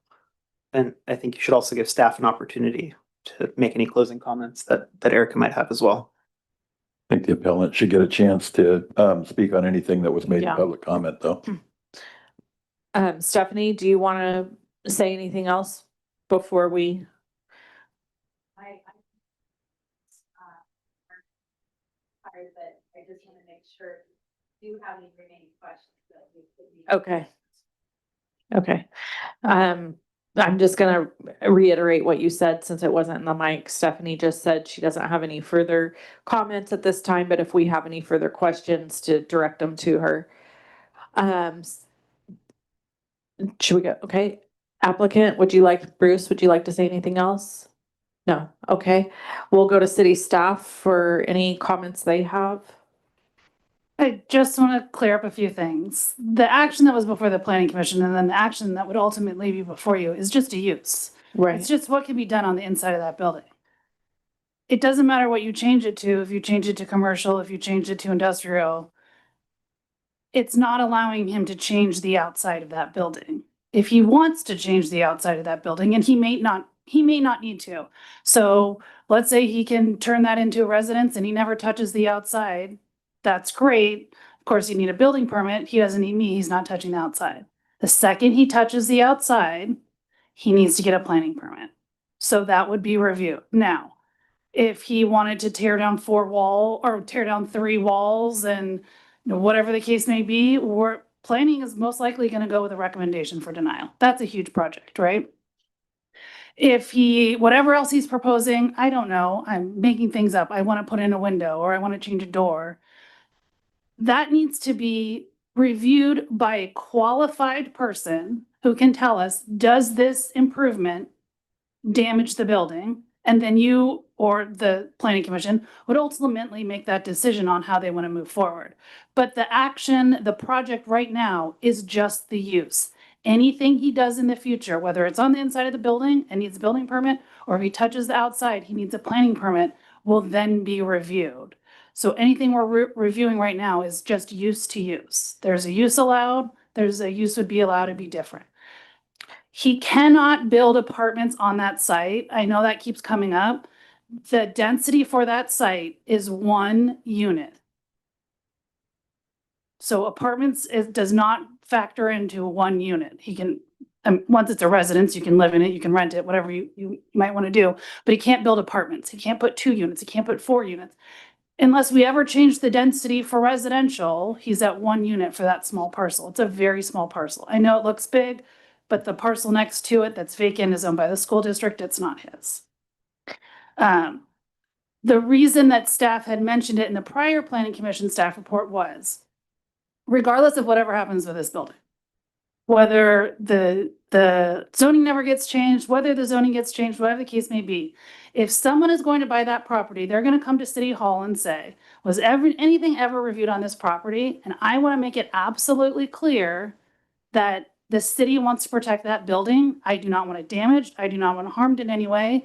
And that any future property owner, if this ever goes away, and including for himself, so he knows as well, that we will review anything he does to the outside of that building. And our goal is to protect that building. That's the goal of the city. In absence of, I have no standards whatsoever in the city, but that is a goal we've identified that I think is important for the community and important for the council and the commission. Thank you. Andreas? Yeah, I just wanted to reiterate what's actually before you tonight. You're not You're deciding second. on the use. Tonight, you're deciding on whether or not to uphold the Mhm. appeal of the planning commission recommendation or to grant the appeal and overturn the planning commission recommendation. Right. You're not actually here to decide whether or not the use should be Right. changed. That's a different issue for another day, Yep. where everybody else will be entitled to another opportunity to comment on the project and have that full process. Here tonight, it's really just the appeal of the planning commission recommendation. Right. Thank you. Stephanie? Yes.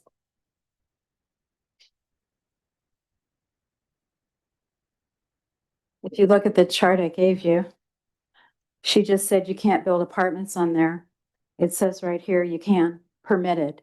It's permissive. You don't even need a conditional use permit. And so I just want to correct that she is telling you something that to try to influence a decision that may or may not necessarily be true. And I know that you're not making a decision on the zoning, but I think it's important to have the facts in place. And the zoning code does allow apartments at that place. It allows for apartments for residential, but not within a certain size, correct? Like a property has to be a certain size. With the way that the Sacramento has been doing bills, I mean, you just saw them talk about SB 10. SB 10 will allow up to 10 units on that parcel under the density rules. And so. But that's just for Sacramento, correct? No, I'm talking about legislature. Oh. So I'm not saying that's what he's doing. I think it's great what he's planning on doing. Put it in writing and put it in front of the commission so that it's a condition. You know, they're approving that project. They're approving the zoning based on that project. The other, you know, that, and another option is put PD on it. He has to come back for everything, but that's really bureaucratic. And I don't think that's necessarily a solution, but that's how you handle the Sutter home thing. So I'm just saying that lot's big enough that somebody could put a duplex on the back of it very easily, a two-story thing with garages underneath and the units on top. I'm just saying that when they say they can't do that, that's not true. And it's permitted without coming back, once the zoning is in place, without getting your permission to do it. They just put in building permits. That's Well, it. I can't even have pigs on my property for my daughter because, and I'm residential and right here it says livestock, but we have city ordinances that prevent that. So I have a residential home, Right. obviously, that Are you allows for, standard residential? yeah. Okay. So I have, my daughter raises hogs for fair, right? Okay, the She N can't means- have them. The N means they're not permitted. The N means it's not permitted. The P means it's permitted without coming back to the city for approval. The AUP stands for Administrative Use Permit. It means that you only go to the planning director. You don't have to go to planning commission or city. And the conditional use permit means goes to planning commission, depending on what it is, goes to the city. And if you look at the two things, you'll see that there's a lot of Ps that change with this zoning. So I just want to make sure that when she says they can't do that, that it looks to me like. Erica, do you want to clarify or? Yeah, so within our standard residential, apartments are allowed, multifamily is allowed. But you can only build to the allowed density. So the allowed density is 4.8 acres or 4.8 dwelling units per the acre. And this parcel is so small, it's a percentage. So it's like 0.6 units, which rounds up to 1. He gets 1 unit. He can't come in and build 4 more units because just because apartments are allowed, he could only do it if the density was changed, which we have no plans to change the density. And even if we did, that lot is so small, he would probably still only be under 1. So he cannot build apartments. It's just not allowed by the density unless he wanted to propose a general plan amendment to increase the density throughout the city, which then would be a massive project. And that's not what we're trying to do here. And Stephanie? And I think the confusion between a permitted use and a conditionally permitted use is looking at the use itself. So if I have a conditionally permitted use of a church in a zoning district, that use is looking at what are the parking impacts, what are the impacts to the surrounding neighbor from traffic, et cetera, et cetera. Okay. What comes into play with this building, much like Nettie's table downtown that we looked at, is when you change the outside, that triggers design review. And so that is when planning gets involved. When you change the outside of certain buildings, you have to get a planning permit, and we're going to look at those changes. So Nettie's table was awnings and some stuff in the sidewalk area that triggered planning review because they changed the outside. Okay. This building, he changes on the outside, that triggers a planning permit, not a use permit, but a planning permit. Okay. Go ahead, Don. So one thing I'm not understanding about this whole thing, I've been thinking about a lot tonight, and I wish would have thought to have John Peabody down here maybe, is being told that we want to change the zoning on this lot to turn this into a residential building. And we're also told that the exterior of the building will not be altered. My understanding, and I could be wrong, I wish John was here, is when I drive by that building, I don't see any exterior windows. I see a couple of big doors. And under California Building Code, or I think Universal Building Code, I don't think you're allowed to even have bedrooms if you don't have a second ingress egress. So by that, you would have to modify the outside of the building in order for it to be a residential structure. So we're looking at zoning this residential, and technically, and maybe the applicant could step up. I mean, I'd like to give them that chance to explain if I'm wrong.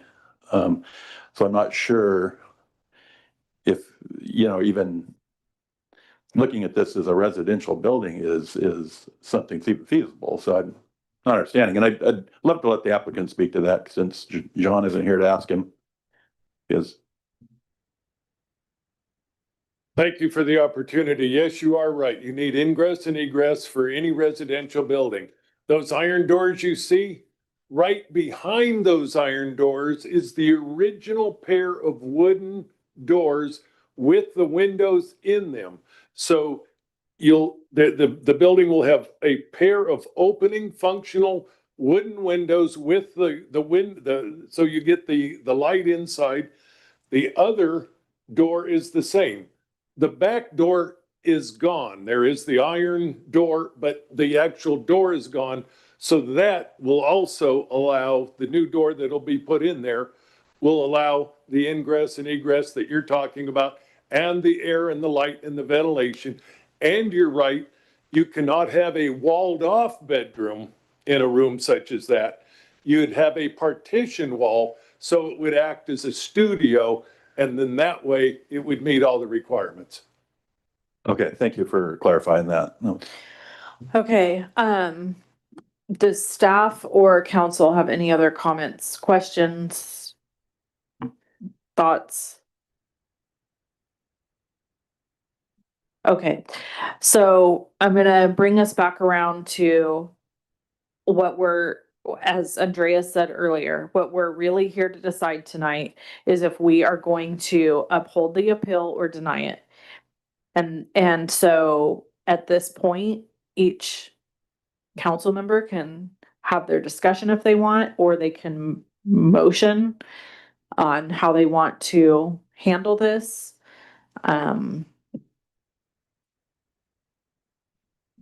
And I'll leave it to you guys. One more quick note. Yep. Staff's recommendation is to deny the appeal.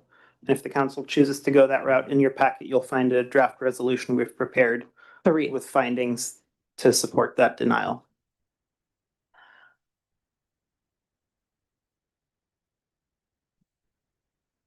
I'm opening it up to my fellow council members to either motion or discuss or comment. And as a reminder, we're not discussing the zoning necessarily because that's not before us. We're discussing the appeal for the change of the zoning.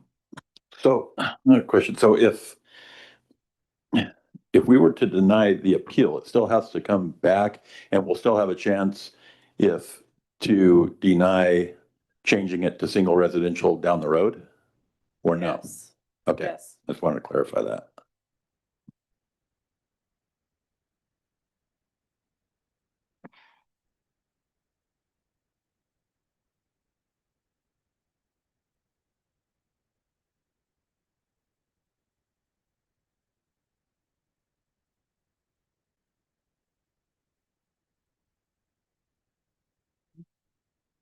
I'm leaving the floor open to my fellow council members. You guys have to either motion to do something or have a conversation, or share your thoughts or something. Okay, I'm gonna make a motion to deny the appeal. Well, we're done discussing. I was gonna say something else. Well, I didn't- I've been asking for 3 minutes for you to speak up. Go ahead. Can we hold the motion? Okay, we'll hold the motion. Dawn, what do you have to say? Yeah, I'm a little conflicted on which way to go on it. We do need to fix things up, but I wish there was something in place, you know, as far as preserving the buildings before we got to this point. I think as long as it has to come back and possibly do a CEQA, maybe I feel a little bit better about it. But I definitely want to look at not getting in this situation again by preserving or getting some kind of a registry of buildings in town. I'm surprised this is even, we have this situation. Anyone else? I mean, while I feel there is room for improvement on coming up with a better ordinance, safeguards, all of those things, I think tonight we're here to vote on just a very specific item, which is either to approve or deny the appeal. And I think after that, we can certainly move forward and request more information, etc.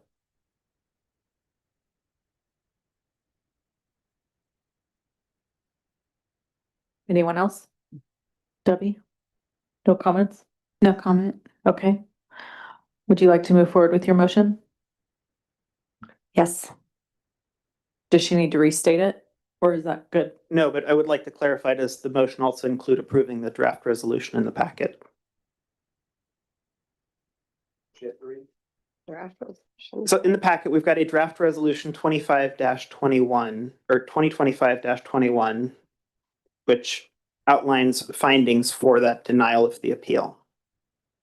And so my question for the council is, or specifically Councilmember Bottomley, is whether or not her motion to deny the appeal encompasses all those findings as well. You The give it entire just a resolution. second. Yep. Yeah. Thank you. You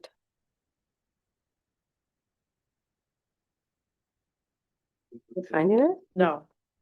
This part up Am here. I not finding it? Let's go back further. Toward the beginning of 6.1. I missed it. They're stuck together.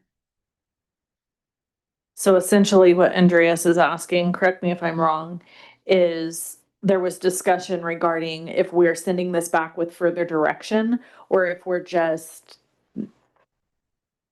if we're upholding or denying and if there is direction based on what we do, correct? Or if we're just going with the Correct. staff recommendation. Yes, our recommendation is to just deny the appeal outright for the reasons outlined in that draft resolution. And the appellant's request is to uphold it and request that the EIR and CEQA. Request further environmental analysis be done, if I understood the appellant correctly, and to send it back to the planning commission for another stab at a recommendation. Thank you.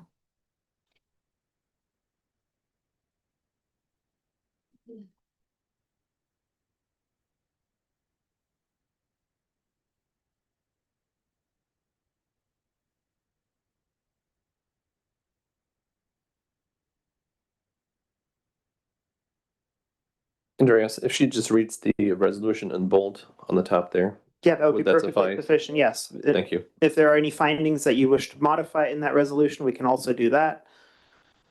It's really just a recommendation.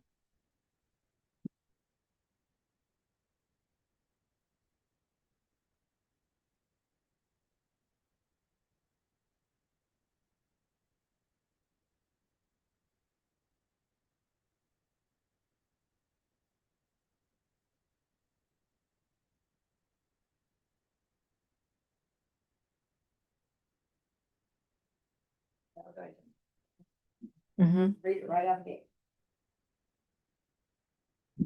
Okay, I'm going to make a motion as a resolution of the City Council of the City of Plymouth denying an appeal for the recommendation of the Planning Commission recommending City Council approval of a general plan amendment and rezone for the property located at 9130 Main Street.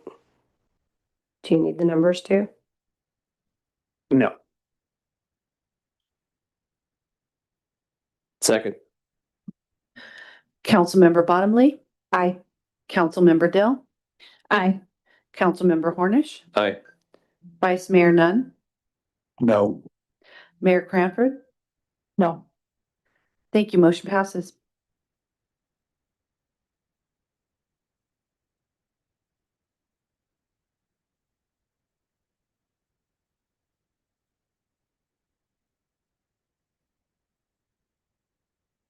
Okay, we're gonna move to item 6.2 on the agenda.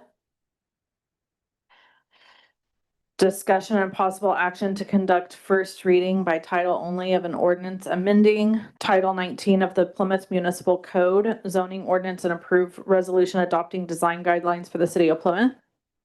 I would like to go to staff for your report. The city received funds from the state of California as part of the local early action planning grant to prepare objective design standards. Hey, guys, can we ask that you please take your chat outside so we can hear staff? Thank you. Objective design standards for multifamily and mixed-use projects. As part of that as well, some of the money was used towards fixing a portion of the existing downtown design guidelines, as well as zoning ordinance amendments. The state of California has passed the Housing Accountability Act, and in recent years has strengthened the act further. One of the major changes to the Housing Accountability Act was the requirement that cities only review residential projects with objective standards. So we can no longer use subjective. Subjective standards are anything that could involve any interpretation, a varying interpretation by different people. So in the past, it might say it must be in character with the neighborhood. That's very subjective. Nobody knows what that means. I would interpret it one way, you would interpret the other way, the applicant's gonna interpret it another way. So the state said we could no longer use those subjective standards. It has removed a lot of the city's negotiating power when there are no objective standards, because I can no longer require an applicant to change the design of their project. Now, that being said, we haven't really had many multifamily or mixed-use projects, but we do have the money, and now we will have design guidelines to protect us in the future should we get any projects. The design guidelines are, the staff took the design guidelines and incorporated them into one document. So right now we have the scenic corridor guidelines, we have the downtown guidelines, and what I didn't want to have happen is a mixed use guideline document and a multifamily document in another location. So the three of the design guidelines got put together: the downtown with minimal changes, the new mixed use, and the new multifamily. The scenic corridor is too large to incorporate. It would have overpowered the entire thing. So I did make reference to it in the introduction so that it's easier for someone to realize that they may apply to their project. The goal really is to make it easier for anyone to find the applicable requirements that might apply to their project. There are a few changes that needed to be made to the zoning ordinance, to the plan development chapter, the residential and agricultural district chapter, landscaping, fences, walls, gates, and screening. And really that was just to remove anything that was subjective in there. There was some subjective language that needed to get tightened so that it was more objective so that we can enforce it. The Planning Commission did review these guidelines and the proposed zoning ordinances during several meetings. They reviewed, they held 2 study sessions and then a noticed public hearing on them, and they did recommend approval as proposed. Okay, at this time, we'll take public comment on 6.2. I don't think hold on, I have a lot of papers up here. No, I don't have one on 6.2. Anyone in the public want to make comment on this item? Come on up.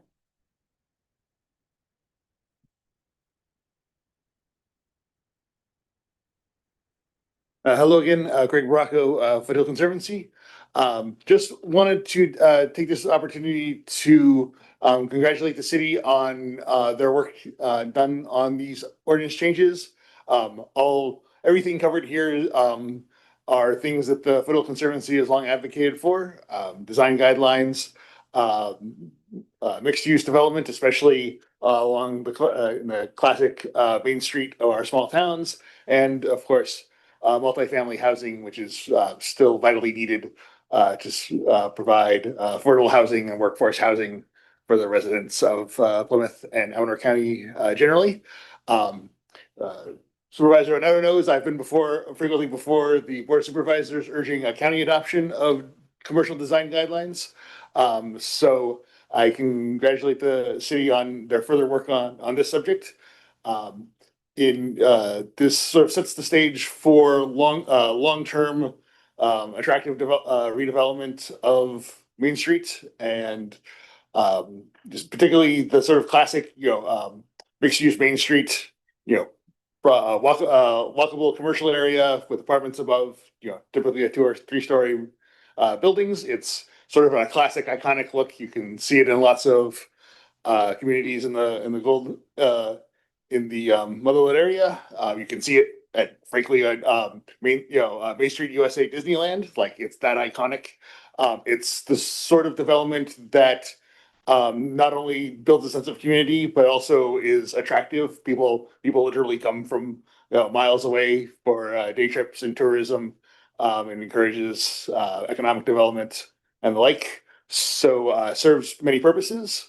And just allows the community a say in how future development will develop, to put it entirely too circularly.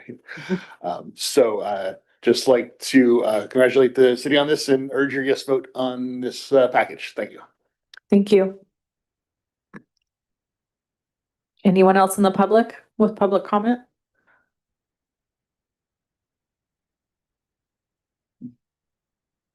Okay, we'll close public comment and move to council. Anyone in council have comments on this? Questions for staff?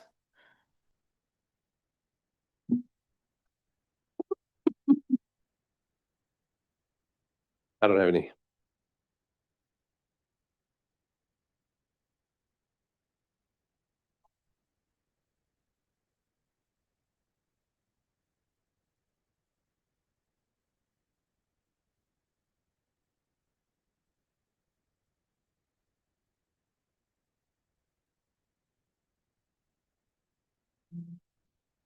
I have a question. Is this the final draft? Yes. So if you approve it tonight, the design guidelines take effect right away. We'll put them on our website. The ordinance obviously has to go through a second reading, and then 30 days after that, it becomes official.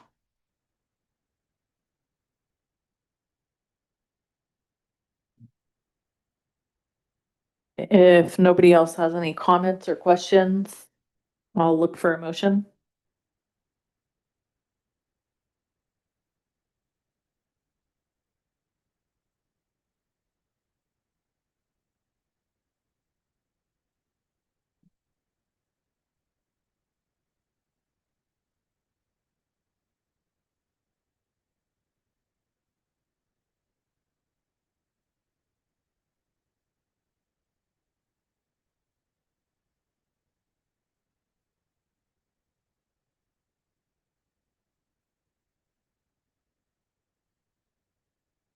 These, all the state guidelines.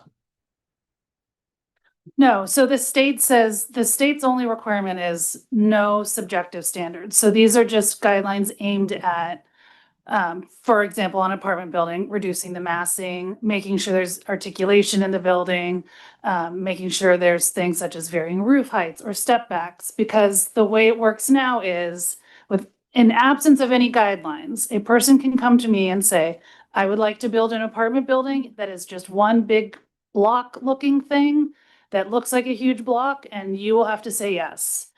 But with these design guidelines, they're aimed at making sure that we prohibit those by requiring them to have step backs, varying roof heights, enhanced materials in a very specific way to get a better design for the city.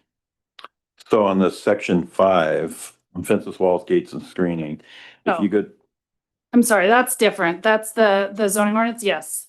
What's your question on that one? well, reading through this, if you go down on section 5, the section 19.82.040C is amended.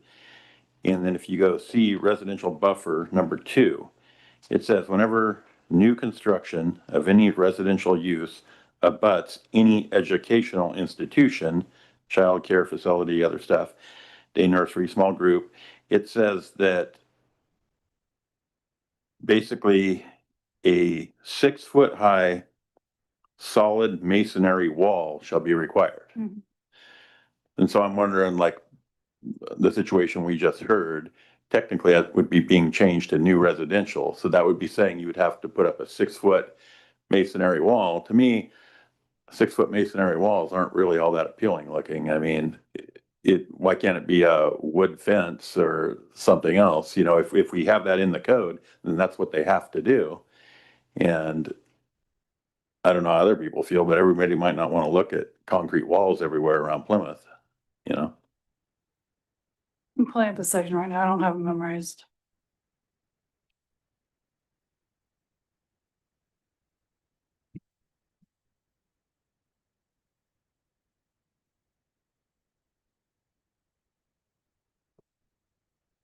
So, I mean, that's an existing requirement. So if we wanted to change it tonight, Well, it says it's amended to read as follows. And you're saying it's already that way? they're amending the language. So right now, whenever any multifamily residential dwelling greater than 5 units abuts a single family residential dwelling, a 6-foot high solid masonry wall shall be required unless the planning commission approves an alternative upon architectural and site plan approval. That's the current language. Okay.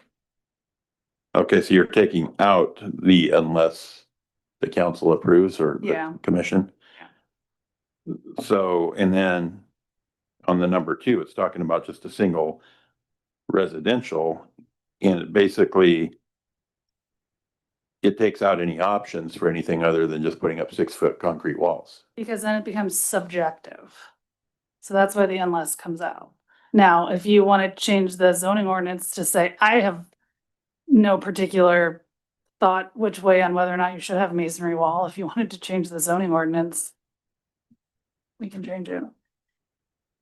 Yeah, I think it just makes it so specific and it doesn't leave any room for somebody to do something that might say, look more aesthetically, you know, appealing to people. I'm gonna interrupt really quick. Andreas, do you want to say something? Yeah, I want to make a more general comment of why we're going through this exercise. So in the earlier item tonight, there's a lot of references to what Sacramento is doing with respect to housing. A lot of the state legislation lately has gone in the direction of taking away local control, absent for where locals have adopted a standard that is objective. There's been a lot of debate up and down the state as to what constitutes an objective standard.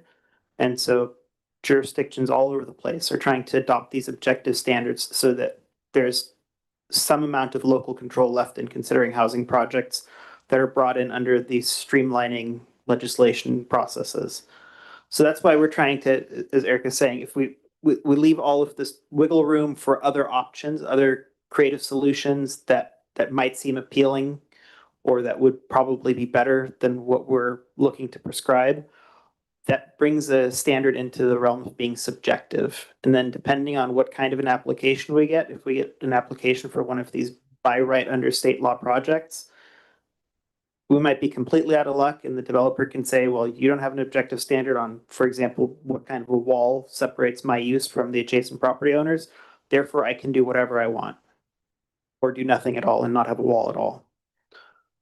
Yes, but if you had more than one option, you could have 2 options that are spelled out and You could change it to a solid wall, which would be a fence or. But that's still subjective. If you specify a height and you require some kind of a division, I think we could still rest on that being objective. You don't necessarily have to specify what kind of material.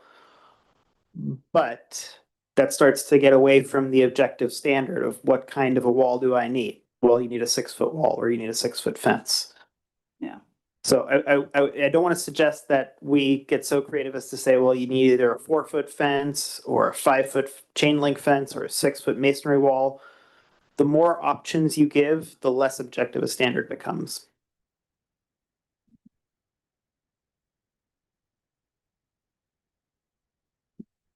I think it's something that should maybe take a little bit more time to look into on some of these things personally, but that's my opinion. I'm probably going to be a no on adopting this tonight. Anyone else? Comments, questions for staff?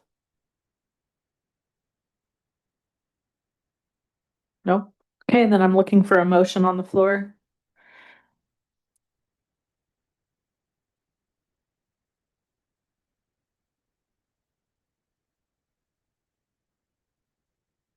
I'm gonna play the Jeopardy song.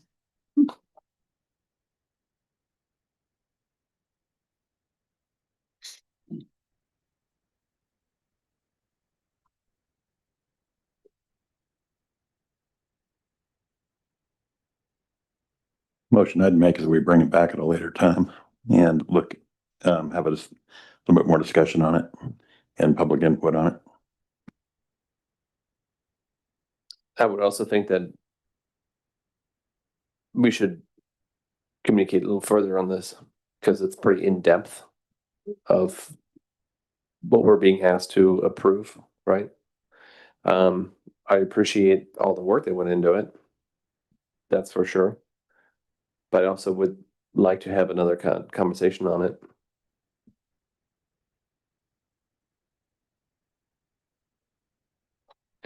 So that still didn't give me a motion and a second. To do, we either need a motion to take no action, I guess, because it says discussion and possible action. I make a motion to not take action on item 6.2 tonight. I don't know how else I need to put it. I'll second. Andreas, My recommendation would be to continue the item to a future meeting. so no vote, just continuation. You could vote on continuing it to a date certain. Okay, And we're checking Erica's availability for when she could come back again. yeah, so, But I would need direction on what you Yeah, want to see. we would want some direction right, as well. okay, so I didn't get to make comments yet on this just because I was giving the opportunity to my fellow council members. So I actually feel differently about this than Holger and Don. I feel like we should adopt this resolution and move forward because it costs us every single time we go through this and we have something brought back and we write all this up and Erica goes through and does a bunch of research, it costs us money. Can we make some small changes to what she has here, or do we have to adopt it exactly as it is? We could make small changes. So,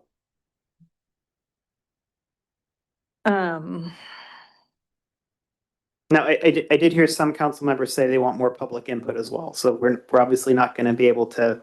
we can't force that though. It's on the agenda tonight. And if people wanted to make public comment, they should have come and made public comment or written it.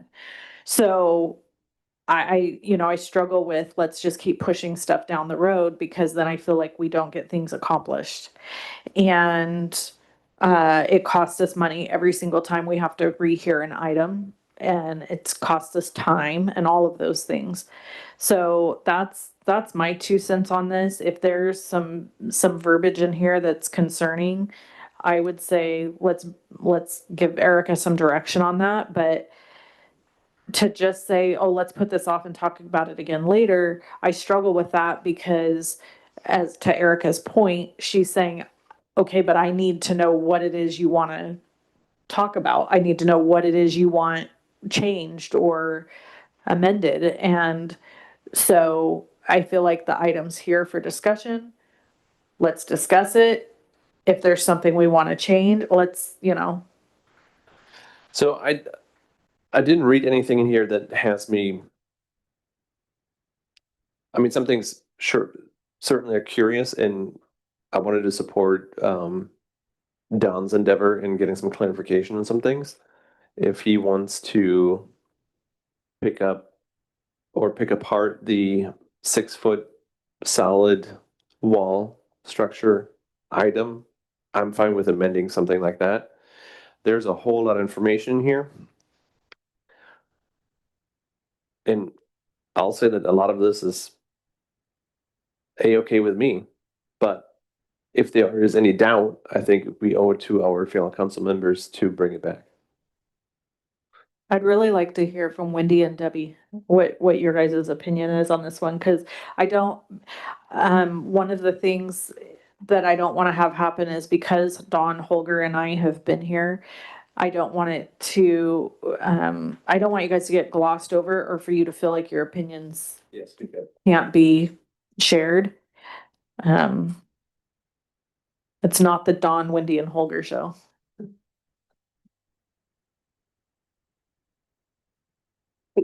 This is a lot of information. And I'm going to defer that we had you guys built this for a reason, right? We're putting, our trust that you have covered every basis that that we're not gonna see. The planning commission is not my forte.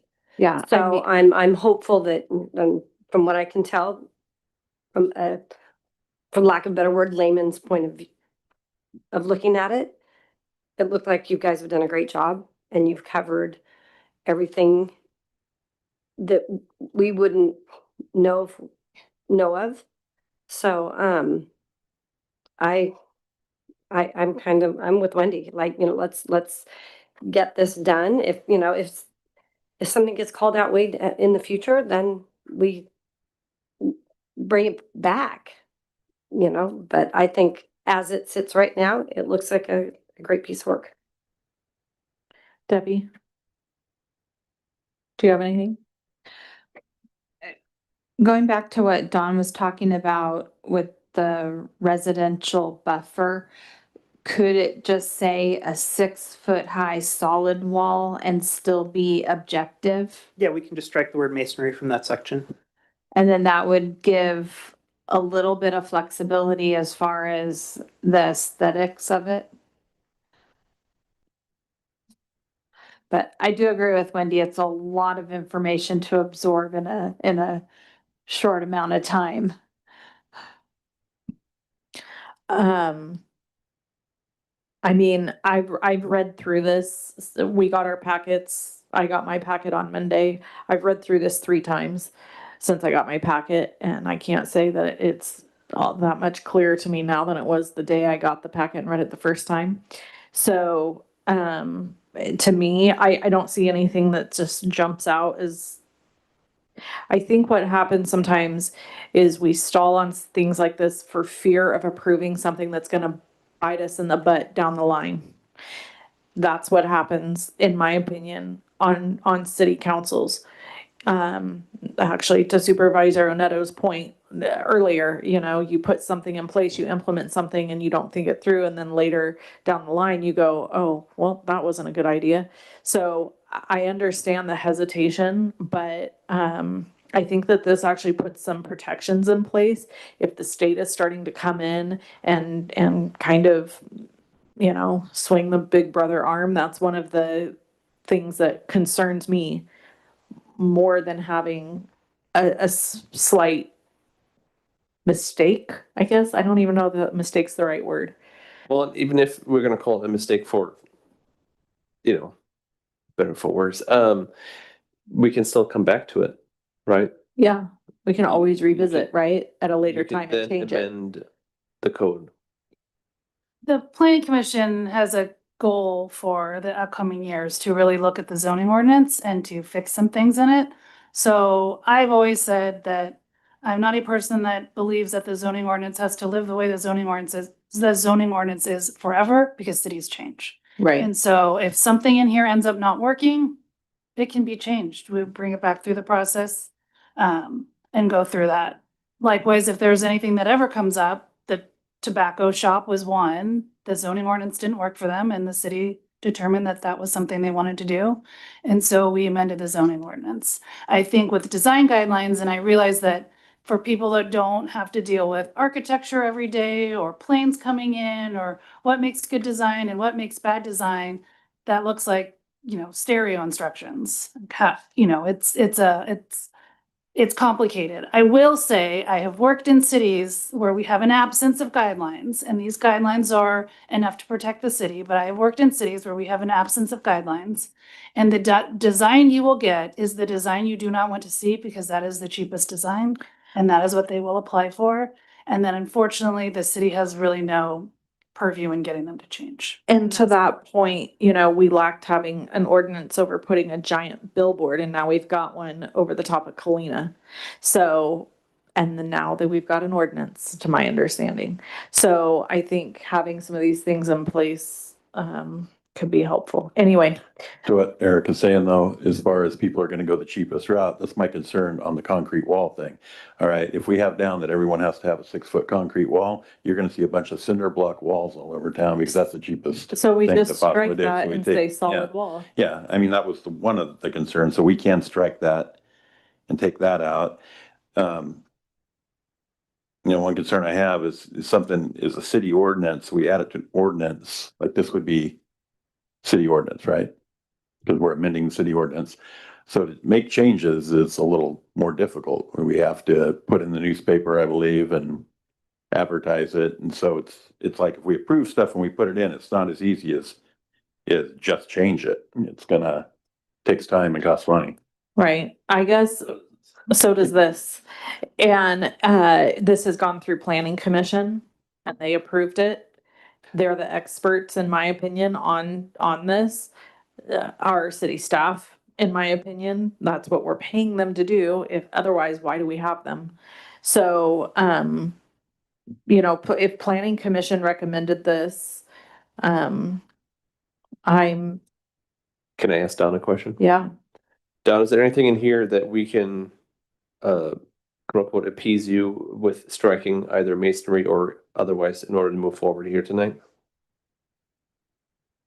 Well, I feel like there's a few of these things that I would like to really look a little bit more at.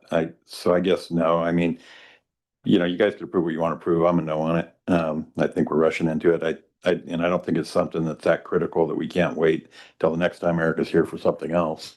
So I don't think it's like there's this added expense that is being brought up to do that, but that's fine. Yeah, but we have to give her direction. So if the direction is just, we're going to talk about this again 4 meetings from now, when she happens to be back for something else. For what though? Well, I don't think she has to be here for us to have a discussion on making, amendments to it and having public discussion on it. I think that could be sent to her and it could be brought back to us. So I don't think she has to be here every time we're talking about it, but that's just my feeling on it. I'm happy to move on and approve it and then amend as needed. Can you make a official motion?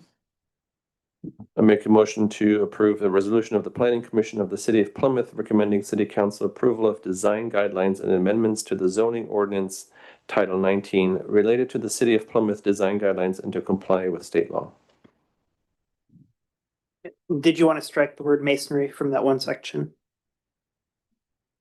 Yes. With amended recommendations or whatever. Yes. I'll second the motion. Councilmember Bottomley, Aye. Councilmember Dill, Aye. Councilmember Hornish, Aye. Vice Mayor Nunn, No. Mayor Cranford. Aye. Thank you. Motion passes.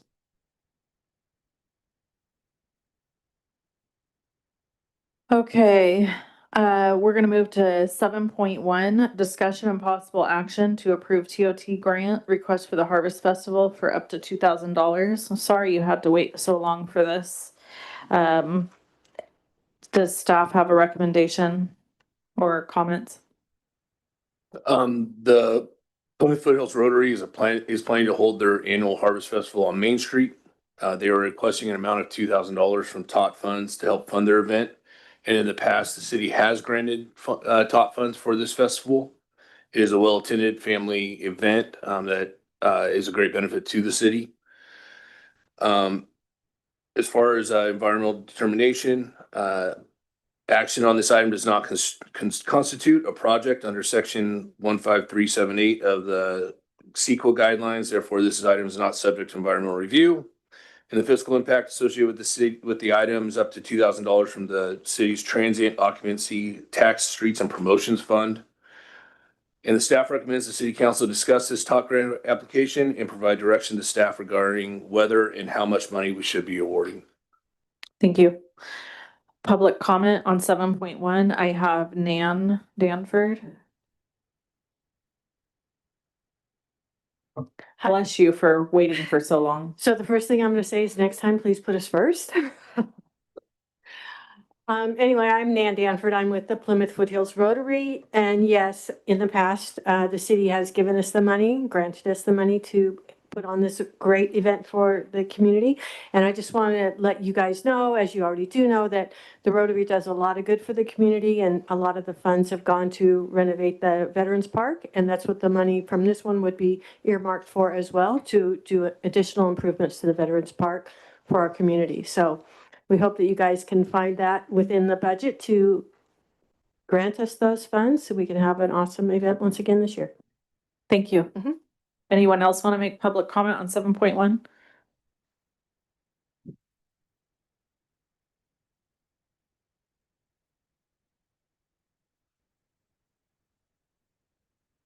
I think this is a great use of the TOT tax. We sometimes lose track of what the purpose of a TOT tax was, and that was to increase tourism. And it's very, very important that they have this event again this year so that they have a great start. So I have a chance to try to challenge the winners for the third year in a row. And I'm tired of coming in third in the Great Stone. So, thank you. I'll be your partner this year. Okay. Anyone else? 7.1?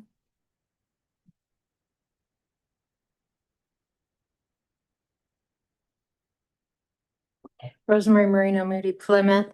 I agree, it's a great event and all. My only thing is consistency in this.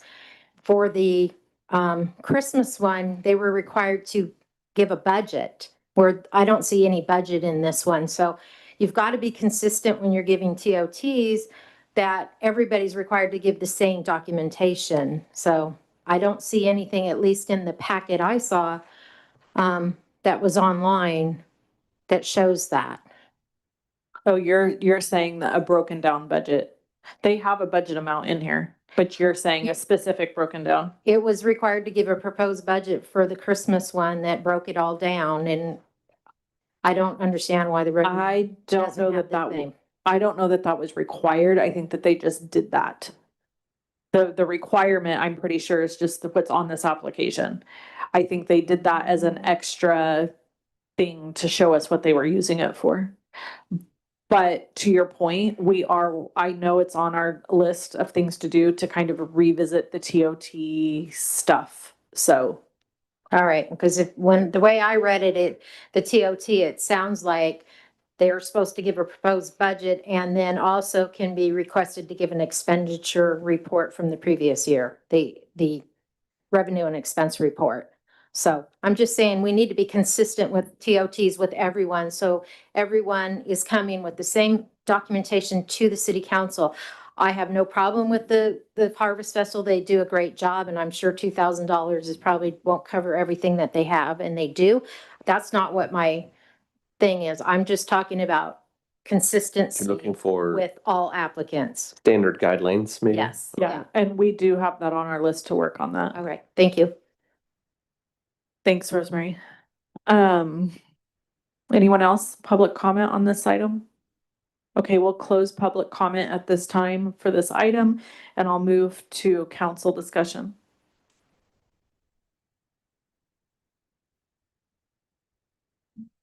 I think this is a great event. I love all the events that the Rotary puts on. They're a lot of fun. I definitely support funding, assisting in funding this event. And I'm going to win first place in the chili cook-off this year because I took third last year. I shall echo her sentiment. Mine is the chili cook-off.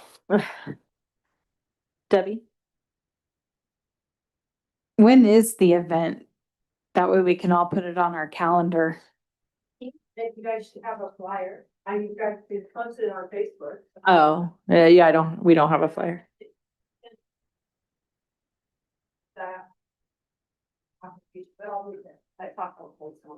Okay, October 18th. Did you have anything else, Debbie? No. Don? Yeah, it's a great event. I don't have any problem with what they're asking for money wise. So, to what Rosemary said, consistency wise, I'm not sure. I know Rotary is a big organization and they have their own insurance, and everything. If we required insurance on the other deal, how do they cover that? How do you guys cover? Medical policy with the city as an additional insured, it's a $1,000 policy. So you have. That's okay. No, that's great. That's all I wanted to make sure of.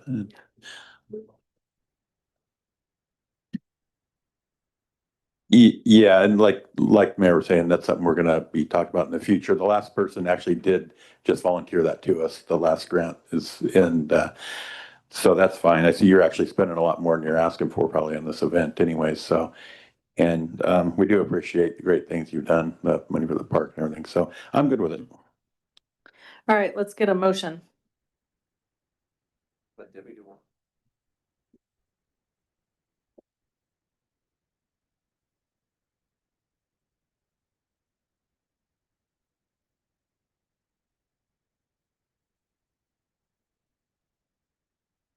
I make a motion to approve the $2,000 from the city's transient occupancy tax, streets and promotion fund for the Plymouth Foothills Rotary.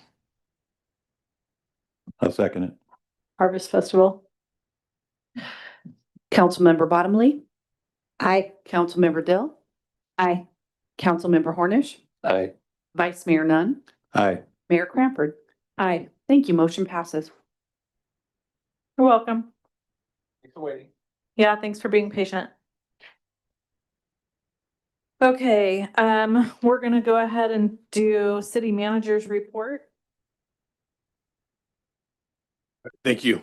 The staff at City Hall, with all the changes that have recently come, have absolutely been doing a phenomenal job adapting to some of the changes that we've had. Our Public Works Department has been busy. If you notice, there's some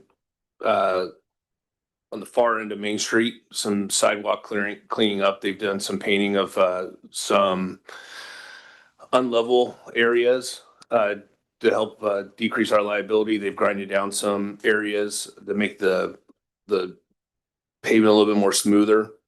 It was brought to my attention this morning that the sinks in our bathrooms at McGee Park haven't been working for a number of years.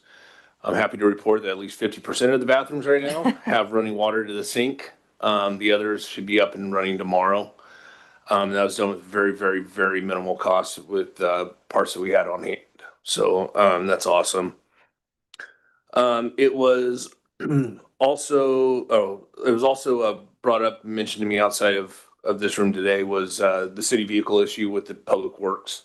And so we're looking to address that. I did speak to our Public Works superintendent on to how that became B, and there doesn't seem to be a policy on it. So we'll be exploring those down the road. I do know the Public Works, our workers use a majority of the tools that they use are their own tools, including generators and extension cords and handheld tools and wrench sets and everything. And so there's a fear of them leaving those in the courtyard overnight and then having to, unload and load their cars every morning, come to the work, get in their trucks, going back home. So we're also right now, I don't like the idea of our public works department having to use their own personal tools. So we're right now doing an inventory of all the tools available to them at the courtyard.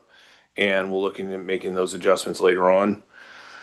But we will look at getting a policy together to address those issues. It was also brought to our office's attention, there was a walkway along with the Wheeler building that had a sign put up for no trespassing about halfway up. We had the city engineers out here on another issue, and they helped us out going out and walking and looking at, I mean, good gosh, our parcel maps are old. And so we're looking at maps from the 1930s to kind of figure out if that walkway is city owned or private owned by the Wheeler building. Based on the assessment by our engineers, as well as our public works director going out there and measuring from a stake that was put in by Tolman Associates on the Burke building, we were able to identify that it is a private walkway. It's identified as an alleyway. At some time in its life, it turned into a walkway. And there's steps that go up to that landing, and that property actually extends into about halfway through the second step. And you can also see the drainage from the building and all that stuff that comes out, kind of supporting that.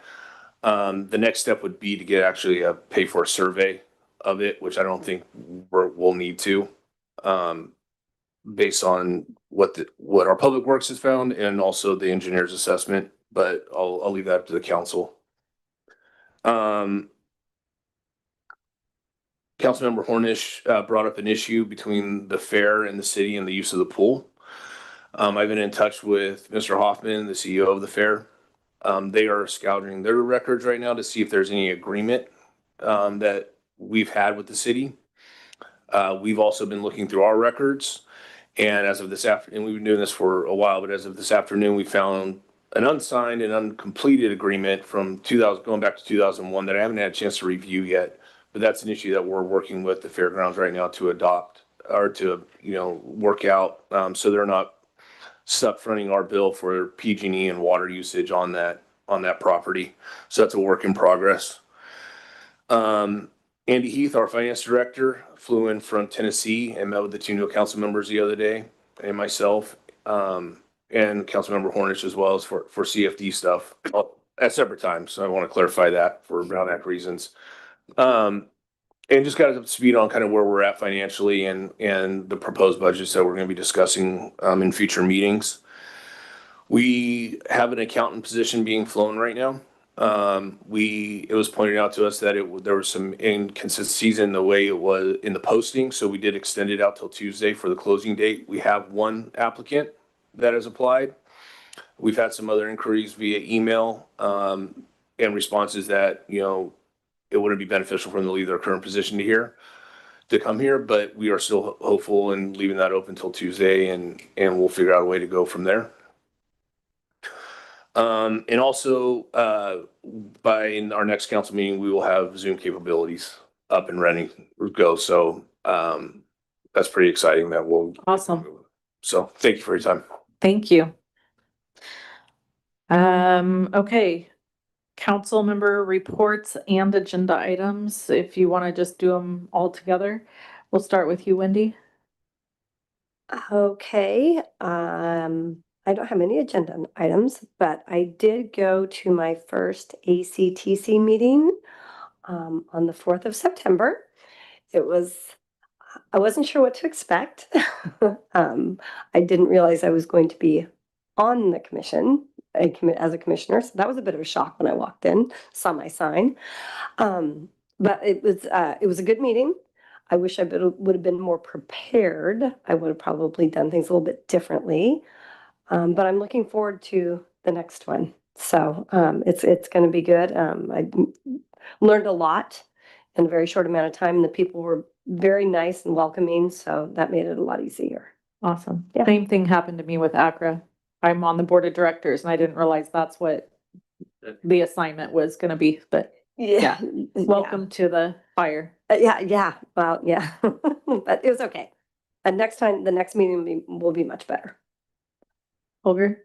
I'm glad that we are figuring out Zoom because that was going to be my follow-up question. And yes, I met with Andy Heath on the upcoming budget, primarily regarding the CFD funds. And that is all I have. Debbie? Nothing to add to the agenda. I just met with Andy yesterday and went over things and was just trying to get up speed. Thank you. Don? Had nothing. Okay. I attended the supervisors meeting in support of Suicide Prevention Day and Awareness Month. And that was, when was that, Brian? This Tuesday, right? The 9th. That was this week. And so that was awesome. I had a really cool opportunity to do that. And outside of that, I think I've been to farmers market most Thursdays, and it's been going great. Seems like I do have a intention to make it to a Sounds of September before September is over. I just love everything that's happening in our community, so I'm excited for the Harvest Festival too. I look forward to it every year.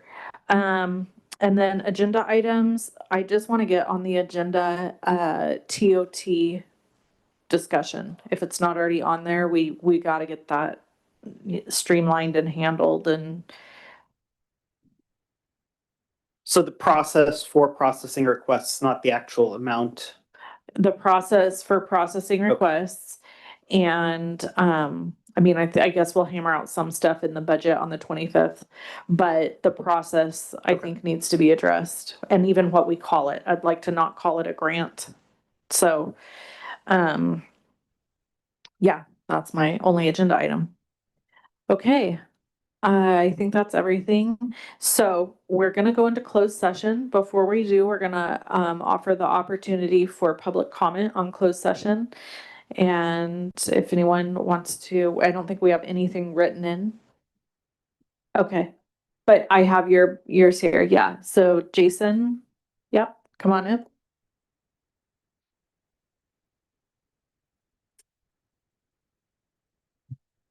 Hello, hello. All Yeah, right. you're good. Just let me know when I'm ready. Yeah, go ahead. All right. My name is Jason Cantwell, resident and son of Curtis Cantwell and Marie Cantwell.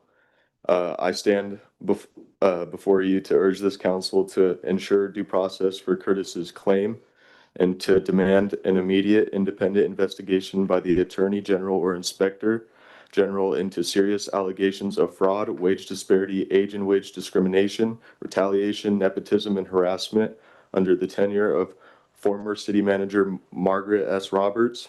Curtis, a dedicated maintenance worker too, earned widespread praise from residents throughout our community, including Zinfandel Ridge and each area he was assigned to for his exceptional service to our community. His direct supervisor, Kathleen Johnson, commended his work, stating, "Do not change a thing," affirming his value to the city. Former Mayor Marion Ackerland commended his work, stating, "Curtis's contributions were impactful and very much appreciated." She further stated Curtis' work stands as a testament to what can be accomplished through personal dedication and pride in one's responsibilities.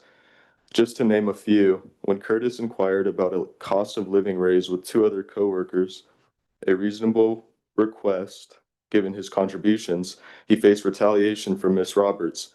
This retaliation was not an isolated act, but part of a broader pattern of misconduct, including a cover-up, fabricated documents, wage disparities, age-based discrimination, harassment, nepotism, and favoritism that created conflicts of interest within our city government. We are appalled to learn, as reported, that the city paid Miss Roberts nearly $100,000 in a so-called staged retirement deal to avoid a lawsuit, while dismissing overwhelming evidence of her misconduct. This evidence supported by numerous residents, former and current employees, and outside agencies points to a culture of corruption. Ms. Roberts sparked multiple litigations burdening our community and eroding public trust. Ms. Roberts' actions, including manipulating records to conceal her wrongdoing, targeted Curtis and attempted to target others in Public Works Department, undermining the integrity of our city. This council has thus far heard only one side of the matter. Ms. Roberts, Curtis has not been afforded due process or the opportunity to present his case fully. Supported by evidence that substantiates these allegations, dismissing his claim, as has been done with others, risks perpetuating, It's okay, go ahead. thank you, corruption that still lingers within our city and betraying the trust of Plymouth's residents. Curtis has no desire to sue the city we love. His goal is justice through a fair hearing and accountability for those who have abused their authority. To restore trust, I call on this council to take two critical actions. First, ensure Curtis receives due process, allowing his evidence to be reviewed impartially. And second, commission an independent investigation to uncover the truth about Ms. Roberts' actions and address the corruption that still lingers within our city. Let me be clear, we will not allow this matter to be swept under the rug. If the city believes it can evade accountability, it is gravely mistaken. We are steadfast in our commitment to pursue justice through all available avenues. As it is written, the truth will set us free, and we will not relent until the whole truth is revealed. Curtis worked too hard for this city to have his contributions dismissed under the shadow of Margaret Roberts' alleged cover-up. I urge the city to act decisively to uphold fairness, integrity, and accountability for the people of Plymouth. Thank you. Does anyone else have public comment on this closed session items?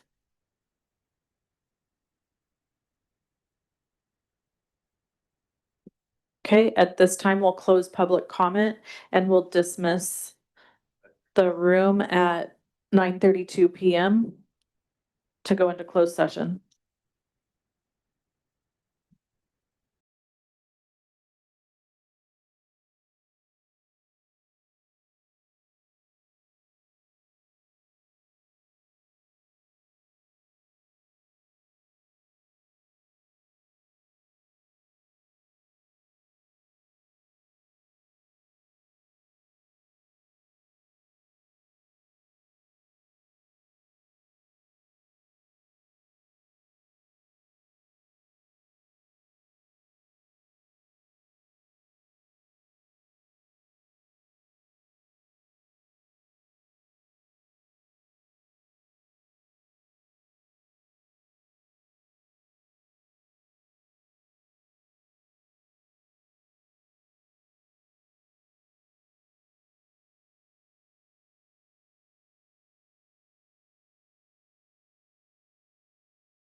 We are reporting out with no reportable action from closed session, and the meeting is adjourned at 10:15 PM.